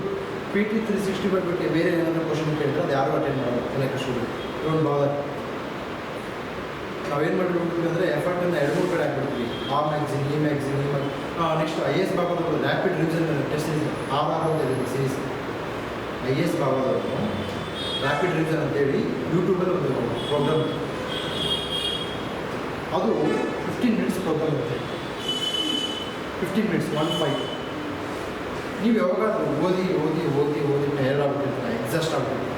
ಏನು ಮಾಡಬೇಕು, ಯೂಟ್ಯೂಬ್ನಲ್ಲಿ ಹಾಕ್ಕೊಂಡು ಇಯರ್ಫೋನ್ ಹಾಕ್ಕೊಂಡು ರೆಸ್ಟ್ ಮಾಡಬೇಕು. So this is how we should go with studies. Sometimes ಏನಾಗುತ್ತೆ 4 to 5 hours ಕುಂತಾಗ ನೀವು ಕಲಿಬೇಕಂತ ಅನ್ಸುತ್ತಾ ಇಲ್ಲ, ರೆಸ್ಟ್ ಮಾಡಬೇಕಂತ ಅನ್ಸುತ್ತಾ ಇಲ್ಲ. ಅಥವಾ ನೀವು ಕುದಿರ್ತಾರೆ 10 ವರ್ಷ ಕುದಿರ್ತೀರ, ಆಗಲ್ಲ. ಅಂದರೆ always we should be practical. 4 to 5 hours ಹೋದಾಗ ಏನಾಗುತ್ತೆ ಅಂತ ಸ್ವಲ್ಪ ನಮಗೆ ಎಕ್ಸಾಸ್ಟ್ ಆಗುತ್ತೆ, ಮಲಗಬೇಕನ್ಸುತ್ತೆ. ಸೊ ಮಲಗಬೇಕಾದ್ರೆ ಏನು ಮಾಡಬೇಕು, ಇಂಥ ಪ್ರೋಗ್ರಾಮ್ ಇಟ್ಕೋಬೇಕು. ಇಂಥ ಪ್ರೋಗ್ರಾಮ್ ಹಾಕ್ಕೊಂಡಾಗ ನಿಮಗೆ ರೆಸ್ಟ್ ಮಾಡ್ದಂಗೆ ಹೋಗುತ್ತೆ. ಸ್ವಲ್ಪ ಓದಿ ಬೇಜಾರಾದ ಕೆಲವೊಂದು ವೀಡಿಯೋಸ್ ಕೇಳಿ. ಅದು ವೀಡಿಯೋಸ್ ಹೆಂಗಿರ್ಬೇಕು, ಈಗ ಏನಾಗ್ಬಿಟ್ಟಿದೆ ಆನ್ಲೈನಲ್ಲಿ ಸಿಕ್ಕಾಪಟ್ಟೆ ಎಲ್ಲರೂ ಬಿಡ್ತಾರೆ. ಉಪಯೋಗ ಇಲ್ಲ. ನೀವು ಯೂಟ್ಯೂಬಲ್ಲಿ ನೋಡಿ ಜಿಯೋಗ್ರಫಿ ಮ್ಯಾಪ್ ವರ್ಕ್ ಅಂತ ಹೊಡೆದ್ರೆ ಸಿಕ್ಕಾಪಟ್ಟೆ ಚಾನಲ್ಸ್ ಬರ್ತಾರೆ. 1 hour 2 hours ಮಾಡ್ತಾರೆ. ಅವೆಲ್ಲ ನೋಡೋಕೆ ಹೋಗೋದು ಟೈಮ್ ವೇಸ್ಟ್ ಪ್ರೋಸೆಸ್ ಸೀರಿಯಸ್ಲಿ. ಈ IAS ಬಾಬಾದವ್ರದ್ದು ನಾನು ನೋಡಿದ್ದೀನಿ ಪ್ರೋಗ್ರಾಮ್, ತುಂಬ ಚೆನ್ನಾಗಿದೆ. ಅದನ್ನು ಫಾಲೋ ಮಾಡಿ. ಇದಾದ ನಂತರದಲ್ಲಿ ಮ್ಯಾಪ್ ವರ್ಕಿಗೆ ಯಾರು ನೋಡ್ತೀರಾ? Map work, geography map work. Geography map work ಅಂತ ಇದೆಯಾ? ನೀವು ನೋಡೋದ್ರಲ್ಲಿ ಇದೆ. ನಾವು ಜಿಯೋಗ್ರಫಿ ಮ್ಯಾಪ್ ವರ್ಕ್ ಮೇಲೆ ಕ್ವಶನ್ ಬರುತ್ತಾ? 100% ಬರುತ್ತೆ ಮ್ಯಾಪ್ ವರ್ಕ್ ಮೇಲೆ. ಸೊ ಮ್ಯಾಪ್ ವರ್ಕಿಗೆ ಯಾರು ನೋಡ್ತೀರಾ? ಏನು ಮಾಡ್ತೀರಾ? ಮ್ಯಾಪ್ ವರ್ಕಿಗೆ ಹೆಂಗೆ ಮಾಡ್ತಾ ಇದ್ದೀರಾ? Map work important. Polity, history, economic, geography ಮತ್ತು ಅದು ಬಿಡೋಂಗಿಲ್ಲ. Map work most important. ಏನು ಮಾಡ್ತೀರಾ map work? What is your plan? ಏನು ಮಾಡ್ತೀವಿ ಮಾಡಿ ಮ್ಯಾಪ್ ವರ್ಕ್? ಯಾರು ವೀಡಿಯೋಸ್ಗೆ ನಿಮ್ದು ಯಾವ ವೀಡಿಯೋಸ್ ಚೆನ್ನಾಗಿ ಅನಿಸಿದೆ ನಿಮ್ಗೆ ಹೇಳಿ, ಯಾವುದೋ ಸ್ವಲ್ಪ ಗೊತ್ತಾಗುತ್ತೆ. IAS ಸೇತುನಾ? ಓಕೆ. ನನಗೆ ಗೊತ್ತಿರೋ ಮಟ್ಟಿಗೆ IAS ಸೇತು ಇರ್ಬೋದು, ಇಲ್ಲ ಅಂತ ಅನ್ನೋದು. ನನಗೆ ಗೊತ್ತಿದ್ದು ಇವರು ಸಂದೀಪ್ ಸರ್ ಅಂತ ಇದ್ದಾರೆ. ಸಂದೀಪ್ ಮಹಾಜನ್ ಅಂತೇಳಿ. ಅವರು ಎಕ್ಸಾಮ್ಗಿನ ಒಂದು 15-20 days ಮುಂಚೆಗೆ ಬಿಡ್ತಾರೆ. 15 to 20 days ಮುಂಚೆಗೆ ಆ ವಿಡಿಯೋ ಬಿಡ್ತಾರೆ. ಅವರು ಡಿಫ್ರೆಂಟ್ ಇನ್ಸ್ಟಿಟ್ಯೂಷನ್ ಜೊತೆ ಲಿಂಕ್ ಆಗಿದ್ದಾರೆ. ಒಂದು ಬೈಜೂಸಲ್ಲಿ ಇರ್ತಾರೆ, ಒಂದು ಲಾ ಎಕ್ಸಲೆನ್ಸಲ್ಲಿ ಇರ್ತಾರೆ. ಸೊ ಅದಕ್ಕೆ ನಾವು ಹೆಸರನ್ನು ನೆನ್ಪಿಡೋಣ, ಸಂದೀಪ್ ಸರ್ ಅಂತೇಳಿ. ಸೊ ಸಂದೀಪ್ ಸರ್ದು ಮ್ಯಾಪ್ ವರ್ಕ್ ಇರ್ತಾರ, ತುಂಬ ಅದ್ಭುತವಾಗಿರುತ್ತೆ. ಅದನ್ನು 2 to 3 times ನೋಡಿ. ಜಸ್ಟ್ 1/2 hour ಅದು ಇರೋದೇ ವಿಡಿಯೋ 1/2 hour ಇರುತ್ತೆ ಅಷ್ಟೇ. 2 to 3 times ನೋಡಿ. ನಿಮಗೇನಾಗುತ್ತೆ, ಆಪ್ಷನ್ ಎಲಿಮಿನೇಟ್ ಮಾಡೋಕ್ಕೆ ಉಪಯೋಗ ಆಗುತ್ತೆ. ಒಂದು ಗೋಲನ್ ಹೈಟ್ಸ್ ಅಂತ ಕೇಳಿದ್ರು. ಗೋಲನ್ ಹೈಟ್ಸ್ ಎಲ್ಲಿ ಬರ್ತಿದ್ದ? Golan Heights Israel. ಅದು ಗೋಲನ್ ಹೈಟ್ಸು ಅವರು ಆ ಕ್ಲಾಸಲ್ಲಿ ಬಂದಿದೆ. ಆ್ಯಕ್ಚುಲಿ ಫಿಲಿಮ್ಸ್ಗಿನ ಹಿಂದೆ ತಾನೆ ಅವರು ವ್ಯಾಪಾರ ಮಾಡ್ತಾರೆ. ಈಗ ನಾನು ಅವ್ರು ಪೋಸ್ಟ್ ಮಾಡೋ ಅನಲೈಸ್ ಮಾಡಿಲ್ಲ. ಅವರು ಗೋಲನ್ ಹೈಟ್ಸ್ ಬಗ್ಗೆ ಅವ್ರು ಮಾತಾಡಿದ್ದಾರೆ. ಸೊ ಒಂಥರ ಏನಾಗುತ್ತೆ ಅಂತಂದರೆ ಯೂಟ್ಯೂಬ್ನ ನಾವು ಒಳ್ಳೆಯದಕ್ಕೆ ನಮ್ಮ ಫ್ಯೂಚರ್ಗೆ ತೋರಿಸ್ಕೋಬೇಕಾಗುತ್ತೆ. ಸೊ ಮ್ಯಾಪ್ ವರ್ಕ್ ಸಂಬಂಧಪಟ್ಟಂಗೆ ಸಂದೀಪ್ ಸರ್ದು ಸ್ವಲ್ಪ ಫಾಲೋ ಮಾಡಿ, ಮತ್ತು 2 ವರ್ಷದ್ದು ಒಂದು 3-4 ವರ್ಷದಿಂದ ಮಾಡ್ಕೊಂಬಂದಿದ್ದಾರೆ. ಹಳೆ ವಿಡಿಯೋಸ್ ನೋಡಿ. ಈಗ ಇಸ್ರೇಲ್ ಪ್ಯಾಲೆಸ್ತೈನ್ ಇಶ್ಯೂ ಈ ವರ್ಷ ಚೇಂಜ್ ಆಗಿಬಿಟ್ಟಿದೆಯಾ, ಸೌತ್ ಚೈನಾ ಸಿ ಚೇಂಜ್ ಆಗಿಬಿಟ್ಟಿದೆಯಾ, ಅವೆಲ್ಲ ಚೇಂಜ್ ಆಗಲ್ಲ. ಸೇಮ್ ಇಶ್ಯೂ, ಕೆಲವೊಂದು ಹೊಸ ಎಡಿಷನ್. ಈ ವರ್ಷ ಯಾವ್ದು ಎಡಿಷನ್ ಮ್ಯಾಪ್ ಆಗ್ತೀನಿ? ರಷ್ಯಾ ಉಕ್ರೇನು ಮ್ಯಾಪ್ ಒಂದು ಹೊಸ ಎಡಿಷನ್ನು. ನೀವು ರಷ್ಯಾ ಉಕ್ರೇನ್ ಬಗ್ಗೆ ಮೇನ್ಸಿಗೆ ಸಂಬಂಧಪಟ್ಟಂಗೆ ಏನು ಮಾಡ್ತಿದ್ದೀರಾ? ಒಂದು 3-4 ತಿಂಗಳಿಂದ ಆರ್ಟಿಕಲ್ಸ್ ಬರ್ತಿದ್ದಾವೆ. ಒಂದು 3 to 4 ಮಂತ್ಸಿಂದ ಡಿಬೇಟ್ಸ್ ಬರ್ತಿದ್ದಾವೆ. ರಾಜ್ಯಸಭಾ ಟಿ ವಿಯಲ್ಲಿ ಡಿಸ್ಕಷನ್ ಆಗ್ತಿದೆ, ಹಿಂದೂ ಪೇಪರಲ್ಲಿ ಡಿಸ್ಕಷನ್ ಆಗ್ತಿದೆ. ಈಗ ಆಲ್ಮೋಸ್ಟ್ ನನ್ನ ಪ್ರಕಾರ ರಷ್ಯಾ ಉಕ್ರೇನ್ ಬಗ್ಗೆ ಮಾತಾಡಬೇಕಂತಂದರೆ ರಷ್ಯಾದವ್ರಿಗಿಂತ UPS ಆಸ್ಪಿರೆನ್ಸಿ ಜಾಸ್ತಿ ಬರುತ್ತೆ. ಅಲ್ಲಿ ಅಂಡರ್ಲೈನ್ ಮಾಡಿದೆ, ಮಾರ್ಕರ್ ಮಾಡಿದೆ, ಅದು ಮಾಡಿ. ನಾನೇನು ಹೇಳ್ತೀನಿ ಅಂತಂದರೆ ರಷ್ಯಾ ಉಕ್ರೇನ್ ಬಗ್ಗೆ ಮೇನ್ಸ್ ಕ್ವಶನ್ ಬರ್ತದೆ. ಎಷ್ಟು ಮಾರ್ಕಿಗೆ ಬರುತ್ತೆ? Maximum 15 mark. 10 ಮಾರ್ಕ್ ಆಗುತ್ತೆ, 15 ಮಾರ್ಕ್ ಆಗುತ್ತೆ. 15 ಮಾರ್ಕ್ ಅಂದರೆ ಎಷ್ಟು ಪೇಜ್ ಬರಿಬೋದು? 2 to 3 ಪೇಜಸ್ ಅಷ್ಟೇ. ಮ್ಯಾಕ್ಸಿಮಮ್ 3, ಮಿನಿಮಮ್ 2 ಅಷ್ಟೇ. ನೀವೇನು ಮಾಡಬೇಕಂದ್ರೆ ಮೇನ್ಸಲ್ಲಿ ಭಾಳಷ್ಟು ಬೇರೆ ಲಾಂಗ್ ಆಗಿದೆ. ಮೇನ್ಸಲ್ಲಿ ಏನಾಗಿದೆ ಅಂದರೆ it is not about lack of knowledge. ಮೇನ್ಸಲ್ಲಿ ಪ್ರಿಲಿಮ್ಸಲ್ಲಿ ಕ್ಲಿಯರ್ ಆದ್ರೆ ತಾನೇ ಮೇನ್ಸ್ ಬರೆಯೋಕೆ ಹೋಗೋದು. ನಾವೇನು ಮಾಡ್ತೀವಿ, ರಷ್ಯಾ ಉಕ್ರೇನ್ ಬಗ್ಗೆ PhD ಮಾಡಿಬಿಡ್ತೀವಿ. You can write one thesis ಬರೆದ್ಬಿಡ್ತೀವಿ, ಬಟ್ ಆನ್ಸರ್ ಬರೆಯಲ್ಲ. ಥೀಸಿಸ್ ಬರ್ತೀವಿ. Information is different from answer. Information is different from answer. Information ಅಂತಂದರೆ ಎಲ್ರಿಗೂ ಗೊತ್ತಿರುತ್ತೆ information, but we should convert it into answer. ಈಗ ನಾನು ರಷ್ಯಾ ಉಕ್ರೇನ್ ಬಗ್ಗೆ ಬರುತ್ತೆ ಅಂತಂದರೆ ಏನು ಕೇಳ್ಬೋದು? ರಷ್ಯಾ ಉಕ್ರೇನ್ ಕಾನ್ಫ್ಲಿಕ್ಟ್ ಬಗ್ಗೆ ಅಷ್ಟೇ ಕೋರ್ ಕ್ವಶನ್ ಅಂತ. ರಿಮೈನಿಂಗ್ ಏನಾದರೂ ಕೇಳ್ಬೋದು. ರೀಸನ್, ರೋಲ್ ಆಫ್ ನೆಟ್, ಅಥವಾ why to have started and impact on Indian economy and relationship ಅಂತ ಕೇಳ್ಬೋದು. ಇದ್ರ ಬಗ್ಗೆ 3 ಪೇಜ್ ಕರೆಕ್ಟಾಗಿ ಬರೋದು, ನೋಟ್ಸ್ ಮಾಡ್ಕೊಂಡಿರ್ಬೇಕು. ನಾವೇನು ಮಾಡ್ತೀವಿ, should keep on adding information. Information add ಮಾಡ್ಕೊತ ಹೋಗಿ ನಾವೇನು ಮಾಡ್ತೀವಿ, ಇನ್ಫಾರ್ಮೇಷನ್ ಬಂಡಲ್ ಮಾಡಿರ್ತೀವಿ, ಬಟ್ ಆನ್ಸರ್ ಮಾಡಿರಲ್ಲ. This is the biggest problem with mains. ನಮಗೆಲ್ಲರಿಗೂ ಇನ್ಫಾರ್ಮೇಷನ್ ಗೊತ್ತಿರುತ್ತೆ, ವುಮೆನ್ ಎಂಪವರ್ಮೆಂಟ್ ಬಗ್ಗೆ ಪುಸ್ತಕಗಳು, ಬಟ್ ಆನ್ಸರ್ ಬರೆಯಲ್ಲ. ಅಂದರೆ answer, what is meaning by answer? ಅಂತಂದರೆ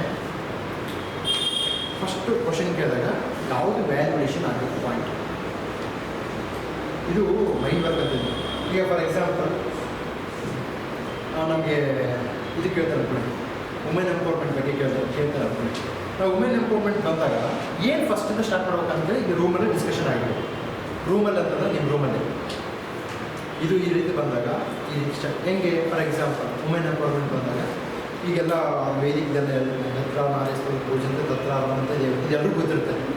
ಮ್ಯಾಕ್ಸಿಮಮ್ ಗೊತ್ತಿದೆಯಲ್ಲ, ಅಂದರೆ ದೇವರು ಮಹಿಳೆ ಎಲ್ಲಿ ವಾಸಿಸ್ತಾರೋ ಅಲ್ಲಿ ದೇವರು ವಾಸಿಸ್ತಾರೆ ಅಂತ ಇದು ಮೀನಿಂಗು. ಇದು ಎಲ್ಲರಿಗೂ ಗೊತ್ತಿರುತ್ತೆ. ಇದು ಬಿಟ್ಟು ನೀವೇನು ಎಕ್ಸ್ಟ್ರಾ ಹಾಕ್ಬೋದು ಅಂದರೆ ವಿವೇಕಾನಂದ ಅವ್ರು ಮಾತಾಡ್ತಾರೆ. ಏನಪ್ಪ ಅಂತಂದರೆ, ಒಂದು ಪಕ್ಷಿ ಒಂದು ರೆಕ್ಕೆಯಿಂದ ಯಾವ ರೀತಿ ಆರಲು ಸಾಧ್ಯವಿಲ್ಲ, ಒಂದು ದೇಶ ಬರೀ ಕೇವಲ ಪುರುಷರಿಂದ ಮಾತ್ರ ಬೆಳೆಯಲು ಅಭಿವೃದ್ಧಿ ಆಗಲು ಸಾಧ್ಯವಿಲ್ಲ ಅಂತ ಹೇಳ್ತಾರೆ. ಅದೇ ರೀತಿ ಅಂಬೇಡ್ಕರ್ನೂ ಹೇಳ್ತಾರೆ, ಮಹಿಳೆಯ ಪ್ರಗತಿ ಆಧಾರದ ಮೇಲೆ ದೇಶದ ಪ್ರಗತಿಯನ್ನು ನಾವು ಇದು ಅಂದಾಜಿಸ್ಬೋದು ಅಂತ ಹೇಳ್ತಾರೆ. ಈ ರೀತಿಯಾಗಿ ನೀವು ಮತ್ತೆ ಥಿಂಕ್ ಮಾಡ್ಕೊಂಡು ಹೋಗಿರ್ಬೇಕು. ಮೇನ್ಸಲ್ಲಿ ಯಾವುದೇ ಕಾರಣಕ್ಕೂ ನಿಮ್ಗೆ ಟೈಮ್ ಇಲ್ಲ. ಮೇನ್ಸಲ್ಲಿ ಹಿಂಗೆ ತಲೆ ಇಟ್ಟರೆ ಅವ್ರು ಪೇಪರ್ ಕಿತ್ಕೊಂಡು ಬರ್ತಾರೆ, ಅವಾಗೆ ತಲೆ ಇರ್ತಾರೆ. ಮೇನ್ಸಲ್ಲಿ ಏನಾಗುತ್ತೆ ಅಂದರೆ ಅವ್ರು ಪೇಪರ್ ಕೊಟ್ಟು ಹೋಗ್ಬಿಡ್ತಾರೆ, ಇನ್ವಿಜಿಲೇಟರ್ಸ್ ಕೊಟ್ಟು ಅವ್ರ ಕಡೆಗೆ ಹೋಗ್ಬೇಕು. ಅವ್ರು ಬೆಲ್ಲೊಡ್ದಾಗೆ ಬರೋದು, ಒಬ್ಬರೊಬ್ಬರು ನೋಡ್ಕೊಂಡು ಬರೋ ಅವಶ್ಯಕತೆ ಇಲ್ಲ. ಎಲ್ರಿಗೂ ಇನ್ಫಾರ್ಮೇಷನ್ ಗೊತ್ತಿದೆ. ಪಕ್ಕದಲ್ಲಿ ಯಾರು ಇರ್ತಂತ ನಮ್ಗೆ ಗೊತ್ತಾಗಲ್ಲ. 3-4 ಡೇಸ್ ಗೊತ್ತೇ ಆಗಲ್ಲ ಯಾರು ಇರ್ತದೆ. ಕೊನೆಯ ದಿವಸ ಆಪ್ಷನ್ ಮುಗಿಸಿದ ಮೇಲೆ ಮುಖ ನೋಡ್ಕೊಳ್ಳೋದು ಅಷ್ಟೇ. ಸೊ ಅದಕ್ಕೆ ನಾನು ಏನು ಹೇಳಿದ್ದೀನಿ ಅಂದರೆ, ಭಾಳಷ್ಟು ಜನಕ್ಕೆ ಇನ್ಫಾರ್ಮೇಷನ್ ಗೊತ್ತಿರುತ್ತೆ, ಬಟ್ ಆನ್ಸರ್ ಗೊತ್ತಿಲ್ಲ. ಆನ್ಸರ್ ಐತಿ. ನಾನು ಏನು ಹೇಳ್ತೀನಿ ಅಂದರೆ, ಈ 3 ಕ್ವಶನಲ್ಲಿ ಎಲ್ಲದಕ್ಕೂ ಮ್ಯಾಕ್ಸಿಮಮ್ ನಾನು ಇನ್ಫ್ಲುಯೆನ್ಸ್ ಕೊಡೋಕ್ಕೆ ಟ್ರೈ ಮಾಡ್ತೀನಿ. ಕರೆಕ್ಟಾಗಿ ಇದು ಎಲ್ಲಿಂದ ಬಂತು, ಯಾಕೆ ಬಂತು ಅಂತ ಕೊಡಿ, ಮೀನಿಂಗ್ ಕೊಡ್ತಾ ಇದ್ದೀನಿ. ಅರ್ಥ ಮಾಡ್ಕೊತಾ ಇದ್ದೀರಾ? ಮೇನ್ಸಲ್ಲಿ ಎಷ್ಟು ಕ್ವಶನ್ಸ್ ಇರುತ್ತೆ?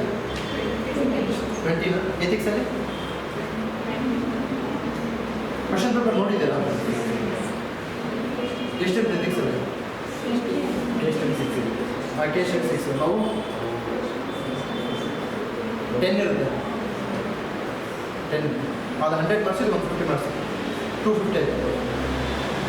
ನೀವು GS 20 ಕ್ವಶನ್ಸ್ ಬಂದರೆ 20ಯಲ್ಲಿ ನನ್ನ ಪ್ರಕಾರ 15 to 16 question based on the old question. 15 to 16 questions ಇರ್ತಾವಲ್ಲ, ಅವಕ್ಕೆಲ್ಲ ಇನ್ಫ್ಲುಯೆನ್ಸ್ ಇರುತ್ತೆ. ಈಗ 2018ರಲ್ಲಿ ಇದು ಏನು ಹೇಳಿದೆ, ಅರಬ್ ಟ್ರಾವೆಲ್ಸ್ ಬಗ್ಗೆ ಕ್ವಶನ್ ಕೇಳಿದ್ದಾನೆ. 2018 ಪೇಪರ್ 1ನಲ್ಲಿ ಅರಬ್ ಟ್ರಾವೆಲ್ಸ್ ಬಗ್ಗೆ ಕೇಳಿದ್ದಾನೆ. ಅವ್ರ don't you think that is old question? ನಿಮಗೆ ಓಲ್ಡ್ ಕನ್ಸೆಪ್ಟ್ ಅಂತ ಅನ್ಸಲ್ಲ? ಟ್ರಾವೆಲರ್ಸ್ ಬಗ್ಗೆ ಕ್ವಶನ್ ಇಲ್ಲಿ ಬಂದಿದ್ದಾನೆ. 2018 ಅಲ್ಲಿ ಕೇಳಿದ್ದಾನೆ, 2021ರಲ್ಲಿ ಪ್ರಿಲಿಮ್ಸಲ್ಲಿ ಕೇಳಿದ್ದಾನೆ. ಈ 2021 ಪ್ರಿಲಿಮ್ಸ್ 2023 ಮೇನ್ಸಲ್ಲಿ ಬರುತ್ತೆ. ಸೊ ಇದು ರಿಪೀಟ್ ಆಗ್ತಾನೆ ಇರುತ್ತೆ. ನೀವು ಯಾವುದೋ ಕ್ವಶನ್ ನನಗೆ ಫಸ್ಟ್ ಟೈಮ್ ಆದ ಅನುಭವ ಇದೆ. ನಾನು ಭಾಳ ಟೆಸ್ಟ್ ಸೀರೀಸ್ ತೊಗೊಂಡಿದ್ದೆ, ಅದು ಬರದೆ ಇದು ಬರದೆ ಏನೋ ಬರದೆ ಅಲ್ಲಿ ಎಕ್ಸಾಮಲ್ಲಿ ನೋಡ್ತೀನಿ ಎಲ್ಲ ಸಿಂಪಲ್ ಕ್ವಶನ್. ಅವಾಗ ಅನಿಸ್ತು ನನಗೆ ಆ್ಯಕ್ಚುಲಿ ಅಷ್ಟು ಇಂಟ್ರ್ಯೂಗೆ ಹೋಗಲಿಲ್ಲ. ನಾನು ಯಾವಾಗ ಟೆಸ್ಟ್ ಸೀರೀಸ್ ಬರಲಾರ್ದಾಗ 2 ವರ್ಷ ನಾನು ಟೆಸ್ಟ್ ಸೀರೀಸ್ ಬರಲ್ಲ, ಅವಾಗ ಇಂಟ್ರ್ಯೂಗೆ ಹೋಗಿದ್ದೀನಿ. ಮೈ main score was good. But ನನಗೆ ಅವಾಗ ಏನು ಅನಿಸ್ತಂತ ಅಂದರೆ ಓಲ್ಡ್ ಕ್ವಶನ್ ಪೇಪರ್ ಇಸ್ ಅಮೃತ. ನಾವು ಆ್ಯಕ್ಚುಲಿ ಓಲ್ಡ್ ಕ್ವಶನ್ ನೀವು ಬೇಕಾದ್ರೆ ನಾನೇನು ಇದು ಎಕ್ಸಾಜರೇಷನ್ ಮಾಡಿ ಹೇಳ್ತಾ ಇಲ್ಲ, ನೀವು ತೊಗೊಂಬರಿ ಓಲ್ಡ್ ಕ್ವಶನ್ ಪೇಪರ್ಸು ನಿಮ್ಮ ಎದುರುಗಡೆ ತೋರಿಸ್ತೇನೆ. ಇದು ಇಲ್ಲಿ ಬಂದಿದೆ, ಇದು ಇಲ್ಲಿ ಬಂದಿದೆ ಅಂತ ನೇರ ಅಂದರೆ ಕ್ವಶನ್ ನೇರವಾಗಿ ಕಟ್ ಕಾಪಿ ಪೇಸ್ಟ್ ಆಗಲ್ಲ. ಅದಂತೂ ಆಗಕ್ಕೆ ಸಾಧ್ಯವೇ ಇಲ್ಲ. ಅದಾಗಿ ದಿನ UPSC ಎಕ್ಸಾಮ್ ಅಂತ ಅಲ್ವಾ? ಸೊ ನೀವು ಫಿಲಿಮ್ಸ್ ಯಾರು ಕೇರ್ ಆಗ್ತೀರಾ, ಮೊದಲೇ ಇನ್ಸ್ಟಿಟ್ಯೂಷನ್ ಇರ್ತೀನಿ, ಯು ಕಮ್. ನಾನೇನು ಸುಮ್ಮನೆ ಟೆಸ್ಟ್ ಸೀರೀಸ್ ಬರೀರಿ, ಅದು ಬರೀರಿ, ಇದು ಬರೀರಿ ಅಂತ ಹೇಳಲ್ಲ. ಜಸ್ಟ್ ನೀವು ಓಲ್ಡ್ ಕ್ವಶನ್ಸ್ ಏನಂತಲ್ಲ from the last 5 years question papers, not only UPSC means you go with Indian economic service, engineering service, forest service, questions ಇರ್ತಲ್ಲ ಅವಕ್ಕೆಲ್ಲ ಆನ್ಸರ್ ಪ್ರಿಪೇರ್ ಮಾಡಿಬಿಡಿ. ನಿಮ್ಮ ಸಿಲೆಬಸ್ ಕವರ್ ಆಗ್ಬೋದು, ನಿಮ್ಮ ಫುಲ್ ಸಿಲೆಬಸ್ಸೇ ಕವರ್ ಆಗ್ಬೋದು. ಸೊ ಅಲ್ಲಿವಾಗ ಏನಪ್ಪ ಅಂದರೆ mains is all about vomiting. Vomiting ಅಂತ ಅಂತಂದರೆ ನಮ್ಗೇನು ಗೊತ್ತಿರುತ್ತೆ ಅದು ಅಲ್ಲಿ ಬರೆದು ಬರಬೇಕು. ಅಲ್ಲಿ ಗೊತ್ತಿಲ್ಲ ಅನ್ನೋ ಪ್ರಶ್ನೆ ಇಲ್ಲ. ಇಲ್ಲಿ right or wrong absolutely nature. ಅಲ್ಲಿ ಮೇನ್ಸಲ್ಲಿ ರೈಟ್ ಆರ್ ರಾಂಗ್ ಇಲ್ಲ ಬೇಡ, ನೀವೇನು ಬರೆದ್ರು ರೈಟ್, ಬಟ್ ಅಪ್ರಾಪ್ರೇಟ್ ಬರಬೇಕು. ಅದನ್ನು ಥಿಂಕ್ ಮಾಡ್ಕೊಂಡು ಹೋಗಿರ್ಬೇಕು. ನಾವು ಯಾವುದಕ್ಕೆ ಡಯಾಗ್ರಾಮ್ ಮಾಡಬೇಕು, ಯಾವುದಕ್ಕೆ ಡಯಾಗ್ರಾಮ್ ಮಾಡ್ಕೊಂಡು, ಯಾವುದಕ್ಕೆ ಪಾಯಿಂಟ್ ವೈಸ್ ಬರಬೇಕು, ಯಾವುದಕ್ಕೆ ವೆನ್ ಡಯಾಗ್ರಾಮ್ಸ್ ಆಗಬೇಕು, ಯಾವುದಕ್ಕೆ ಇಂಡಿಯನ್ ಮ್ಯಾಪ್ ಹಾಕಬೇಕು, ಇಲ್ಲಿ ಥಿಂಕ್ ಮಾಡ್ಕೊಂಡು ಹೋಗಿ ಬರೆದ್ರೆ ಮಾತ್ರ ಆಗುತ್ತೆ, ಇಲ್ಲಾಂದರೆ ದೇವರಲ್ಲೂ ಆಗಲ್ಲ. ಟೆಸ್ಟ್ ಸೀರೀಸ್ ಅಟೆಂಡ್ ಮಾಡಬೇಕು. ಯಾಕೆ ಅಟೆಂಡ್ ಮಾಡಬೇಕಂದ್ರೆ ಟೈಮ್ ಮ್ಯಾನೇಜ್ಮೆಂಟಿಗೆ. ಸೊ ಟೈಮ್ ಮ್ಯಾನೇಜ್ಮೆಂಟ್ಗೆ ಟೆಸ್ಟ್ ಸೀರೀಸ್ ಅಟೆಂಡ್ ಮಾಡಲೇಬೇಕು. ಮತ್ತು ನಮ್ಮದು ಸ್ಪೀಡ್ ಪ್ರಾಕ್ಟೀಸ್. ಸೊ ನೀವು ಮೇನ್ಸ್ಗೆ ಯಾವ ಪೆನ್, ಬಾಲ್ ಪೆನ್ನ ಇನ್ನು ಜೆಲ್ ಪೆನ್ ಯೂಸ್ ಮಾಡೋದು? ಬಾಲ್ ಪೆನ್ ಮಾಡೋದು, ಬಾಲ್ ಪೆನ್ನ, ಜೆಲ್ ಪೆನ್ನ. So don't use ball pen, don't use ball pen. Ball pen ನಿಮಗೆ ಫಸ್ಟಿಗೆ ಜೆಲ್ ಪೆನ್ನು ತುಂಬ ಟಫ್ ಅನ್ಸುತ್ತೆ, ಓಡಲ್ಲ, ಪೆನ್ ಓಡಲ್ಲ. ಬಟ್ ಸೀರಿಯಸ್ಲಿ ಹೇಳ್ತೀನಿ, ಯಾಕೆ ಬಾಲ್ ಪೆನ್ ಯೂಸ್ ಮಾಡ್ಬೋದು ಅಂತ ಸೈಂಟಿಫಿಕ್ಕಾಗಿ ಹೇಳ್ತೀನಿ. ಬಾಲ್ ಪೆನ್ನಲ್ಲಿ ಇಂಕು ಲಿಕ್ವಿಡ್ ಫಾರ್ಮಲ್ಲಿ ಇರುತ್ತಾ, ಇನ್ನು ಸೆಮಿ ಸಾಲಿಡ್ ಫಾರ್ಮಲ್ಲಿ ಇರುತ್ತಾ? ಸೆಮಿ ಸಾಲಿಡ್, ಕೊಲೈಡ್ ಫಾರ್ಮ್ ಇರ್ತದೆ, ಕೊಲೈಡ್ಸ್. ಸೊ ಅದು ಸೆಮಿ ಸಾಲಿಡ್ ಫಾರ್ಮ್ ಇದ್ದಿದ್ದು ಲಿಕ್ವಿಡೇ ಕನ್ವರ್ಟ್ ಆಗಬೇಕು, ಇಂಕ್ ಆಗಬೇಕಂತ. ಕರೆಕ್ಟಾ? ನೀವು ಜೆಲ್ ಪೆನ್ನಲ್ಲಿ ಲಿಕ್ವಿಡಲ್ಲಿ ಇರುತ್ತಾ, ಸಾಲಿಡಲ್ಲಿ ಇರ್ತಾರೆ? ಸೊ ಅಲ್ಲಿ ಎನರ್ಜಿ ವೇಸ್ಟ್ ಆಗಲ್ಲ. ಸೊ ನೀವು ಹೋಗ್ತಾ ಇರುತ್ತೆ ಪೆನ್. ನನ್ನ ಯಾರು ನನ್ನ ಫ್ರೆಂಡ್ಸ್ ಎಲ್ಲ ನೋಡಿದ್ದೀನಿ, ನಾವು ಇಲ್ಲೆಲ್ಲ ಅಷ್ಟನಾಯಕ ಅವರು 4-5 ಮೇನ್ಸ್ ಬಂದಿದ್ದಾರೆ, ಪ್ರಶಾಂತ್ ಅವರು ಬರೆದಿದ್ದಾರೆ, ನಾನು ಬರೆದಿದ್ದೀನಿ. 90% of the people are going to use gel pen, not ball pen. ನಾನು ಫಸ್ಟ್ ಟೈಮ್ ಬಾಲ್ ಪೆನ್ ಬಂದಾಗ ಅನಿಸ್ತೀನಿ, ಬಾಲ್ ಪೆನ್ ಯಾವುದೇ ಕಾರಣಕ್ಕೂ ಇಲ್ಲ. ನೀವೇನಾದರೂ ಬಾಲ್ ಪೆನ್ ಬರಿತಾ ಇದ್ದರೆ try to shift for gel pen. ಇವು ನೋಡೋಕ್ಕೆ ಭಾಳ ಸಿಂಪಲ್ ಅನಿಸುತ್ತೆ, ವೆರಿ ಸಿಂಪಲ್ ಅನಿಸುತ್ತೆ, but it impacts lot. For example, ನೀವು 1 hour 1 ಪೇಜ್ ಎಕ್ಸ್ಟ್ರಾ ಬರ್ತದೆ, 3 hour ಎಷ್ಟು ಪೇಜ್ ಎಕ್ಸ್ಟ್ರಾ ಬರ್ತೀರಾ? 3 ಪೇಜ್ ಎಕ್ಸ್ಟ್ರಾ ಬೇಕು. 3 ಪೇಜಿಗೆ ಬರೀ ನಮಗೆ 1 ಪೇಜ್ಗೆ 2 ಮಾರ್ಕ್ಸ್, 3 ಪೇಜ್ಗೆ ಎಷ್ಟು ಮಾರ್ಕ್ಸ್ ಆಗ್ತದೆ? 6 ಮಾರ್ಕ್ಸ್. ಒಂದು ಪೇಪರ್ಗೆ 6 ಮಾರ್ಕ್ಸ್ ಆದರೆ ನಮ್ಗೆ ಎಷ್ಟು ಪೇಪರ್ ಅದು ಟೋಟಲ್? ಎಷ್ಟು? 4 paper GS, essay 1, 5, 7 papers. So 7 × 6 ಎಷ್ಟು? 42 ಬೇಡ ಬೇಡಿ, ಎಕ್ಸಾಜರೇಷನ್. 20 ಮಾರ್ಕ್ಸ್ ಅಂದರೆ ಎಕ್ಸೈಸ್ ಜಾಸ್ತಿ ಮಾಡ್ಬೋದು. 20 ಮಾರ್ಕ್ಸ್ ಇದ್ದರೂ 20 ಮಾರ್ಕ್ಸ್ ಎಕ್ಸ್ಟ್ರಾ ತೆಗೆದುಬಿಟ್ರೆ ನಿಮಗೆ ಸ್ಟೇಟ್ ಗೇಡರ್ ಸಿಗುತ್ತೆ, ಒಳ್ಳೆ ಇದಕ್ಕೆ ಪೋಸ್ಟ್ ಸಿಗುತ್ತೆ, IAS, IPS. 20 ಮಾರ್ಕ್ಸ್ ಅಂದರೆ definitely it is going to change the future. 1 ಮಾರ್ಕ್ಸಲ್ಲಿ ಎಲ್ಲಿ ಹೋಗ್ಬಿಟ್ಟು 1 ಮಾರ್ಕ್ಸಲ್ಲಿ ಫಾರ್ ಎಕ್ಸಾಂಪಲ್ 994, 994 ಅಂತಂದರೆ 994 ಅಂದರೆ 10 ಮೆಂಬರ್ಸ್ ಇರ್ತಾರೆ. 995 ಅವರು ಒಂದು 50 ಮೆಂಬರ್ಸ್. ಹೆಂಗೆ ಕಡಿಮೆ ಸ್ಕೋರ್ ಬರುತ್ತಲ್ಲ ಹಂಗೆ ಜಾಸ್ತಿ ಆಗುತ್ತೆ. ಈಗ ಫಾರ್ ಎಕ್ಸಾಂಪಲ್ ನನ್ನ ಫ್ರೆಂಡ್ ಬಸವರಾಜ್ ವಾಲಿಕರ್ ಬಂದಿದ್ದಾರೆ ಇಲ್ಲಿಗೆ. ಬಸವರಾಜ್ ವಾಲಿಕರ್ ಅಂತಿದ್ದಾರೆ, ಅವ್ರದ್ದು ಲಾಸ್ಟ್ ರ್ಯಾಂಕ್ ಏನಿದೆಯಲ್ಲ ಈ ವರ್ಷ ಲೀಸ್ಟಲ್ಲಿ, ಲಾಸ್ಟ್ ರ್ಯಾಂಕ್ ಏನಿದೆಯಲ್ಲ ಅಷ್ಟೇ ಮಾರ್ಕ್ಸ್ ಅವ್ರಿಗೆ ಬಂದಿದೆ, ಬಟ್ ಅವ್ರ ಲೀಸ್ಟಲ್ಲಿ. ಸೊ ಅವ್ರು ಎಲ್ಲಿ ಬಂದರು? ಅವರು ರಿಸರ್ವೇಷನ್ ಬಂದರು. ಯಾಕೆ ಅಂತಂದರೆ ಅಲ್ಲೇನೋ ಡಿಫ್ರೆಂಟ್ ಕ್ರೈಟೀರಿಯಾಸ್ ಇದ್ದಾವೆ. ಅಂದರೆ ಕನ್ನಡ ಕಂಪಲ್ಸರಿ, ಕನ್ನಡ ಮತ್ತು ಇಂಗ್ಲೀಷಲ್ಲಿ ಯಾರು ಜಾಸ್ತಿ ಸ್ಕೋರ್ ಮಾಡಿರ್ತಾರೆ, ಡೇಟ್ ಆಫ್ ಬರ್ತು ಮತ್ತು ಮ್ಯಾರೇಜು ಎಲ್ಲ ಕ್ವಶನ್ ಕೇಳ್ಕೊಂಡು ಅದ್ರ ಮೇಲೆ ಬಟ್ ರಿಸರ್ವೇಷನ್ ಬಟ್ ಅವರೇ ಎಷ್ಟೇ ಸ್ಕೋರ್ ಬಂದ ವ್ಯಕ್ತಿ ಏನು ಮಾಡಿದ್ದಾನೆ ಲೀಸ್ಟಲ್ಲಿದ್ದಾನೆ. ಅವ್ರಿಗೂ ರಿಸರ್ವೇಷನ್ ಬಂದು ದಟ್ ಈಸ್ ಡಿಫ್ರೆಂಟ್ ಸ್ಟೋರಿ. ನನ್ನ ಪಾಯಿಂಟ್ ಏನಂತಂದರೆ ಒಂದು ಮಾರ್ಕ್ಸನ್ನು ಸಪೋಸ್ ಅವ್ರು ಒಂದೇ ಮಾರ್ಕ್ಸ್ ಎಕ್ಸ್ಟ್ರಾ ತೆಗೆದಿದ್ರು ಅವ್ರಿಗೆ ಮೇಲೆ ಹೋಗೋದು, ಲೀಸ್ಟಲ್ಲಿ ಬರೋದು. ಸೇಮ್ ಮಾರ್ಕ್ಸ್ ತೆಗೆದ್ರು ಲೀಸ್ಟಲ್ಲಿ ಇಲ್ಲ. ಅದಕ್ಕೆ ನಾನು ಹೇಳ್ತೀನಿ ಜಲ್ಪೇನ್ ಯಾಕೆ ಯೂಸ್ ಮಾಡಬೇಕಂದ್ರೆ ಇದು ರೀಸನ್. ಒಂದು ಎಕ್ಸ್ಟ್ರಾ 5 ಮಾರ್ಕ್ಸ್ ಸಹ ನಿಮ್ಮನ್ನು ಡಿಸೈಡ್ ಮಾಡ್ತಾರೆ. ಸೊ ಇದು ಸಣ್ಣ ಪುಟ್ಟ ಅಂಶಗಳು ಬಟ್ ಭಾಳ ಮ್ಯಾಟರ್ ಆಗುತ್ತೆ. ನಾನು CSET ಹೇಳಿದಲ್ಲ ಒಂದು 10 ಮಿನಿಟ್ಸ್ ನ್ಯಾಪ್ ತೊಗೊಳ್ಬೇಕು. ಇತ್ತೀಚೆಗಂತೂ CSET ರಿಯಲಿ ಡಿಸ್ಗಸ್ಟಿಂಗ್ ಕ್ಯಾಟು ಮ್ಯಾಂಡೋರಿಟಿ ಅದಕ್ಕೆ and it is against the humanity humanities background. Not only against humanities back even engineering students are mandatory exam. ಇಂಜಿನಿಯರಿಂಗ್ನವ್ರಿಗೆ ಮಾಡೋಕ್ಕಾಗ್ತಾ ಇಲ್ಲ. Very pathetic. ಈ ವರ್ಷ 2021 ಬಂದಿದ್ದಲ್ಲ ಫುಲ್ ಆಲ್ಮೋಸ್ಟ್ ನನ್ನ ಫ್ರೆಂಡ್ಸ್ ಎಲ್ಲರೂ 100+ ಮಾಡ್ಕೊಂಡಿದ್ದಾರೆ ಬಟ್ ಅವ್ರು ಫೇಲ್ ಆಗಿದ್ದಾರೆ CSET. Then what is the mean? ನನಗೆ ಗೊತ್ತಾಗುತ್ತೆ ನೀವು GS ಕಷ್ಟಪಟ್ಟಿರೋದು ಬಟ್ ಅವ್ರಿಗೆ ಗೊತ್ತಾಗಿಲ್ಲ, ಕಾಮನ್ ಮ್ಯಾನ್ಗೆ ಗೊತ್ತಾಗುತ್ತೆ. ಸೊ ಅವರು ಎಲ್ಲರಿಗೂ ಪಾಸ್ ಆರ್ ಫೇಲ್ ಅಷ್ಟು. ಅದಕ್ಕೆ ಅಂತಾರೆ ಸ್ವಲ್ಪ CSET ಬಗ್ಗೆ ತಲೆ ಕೆಡಿಸ್ಕೊಳ್ಳಿ. ಯಾಕಂದರೆ ಅದೇ no meaning clear CSET. So CSET ನೀವು ಇದು ಮಾಡಬೇಕಾಗುತ್ತೆ. ಸೊ ಇದು overall idea. Will meet tomorrow geography. ಓಕೆನಾ? Thank you.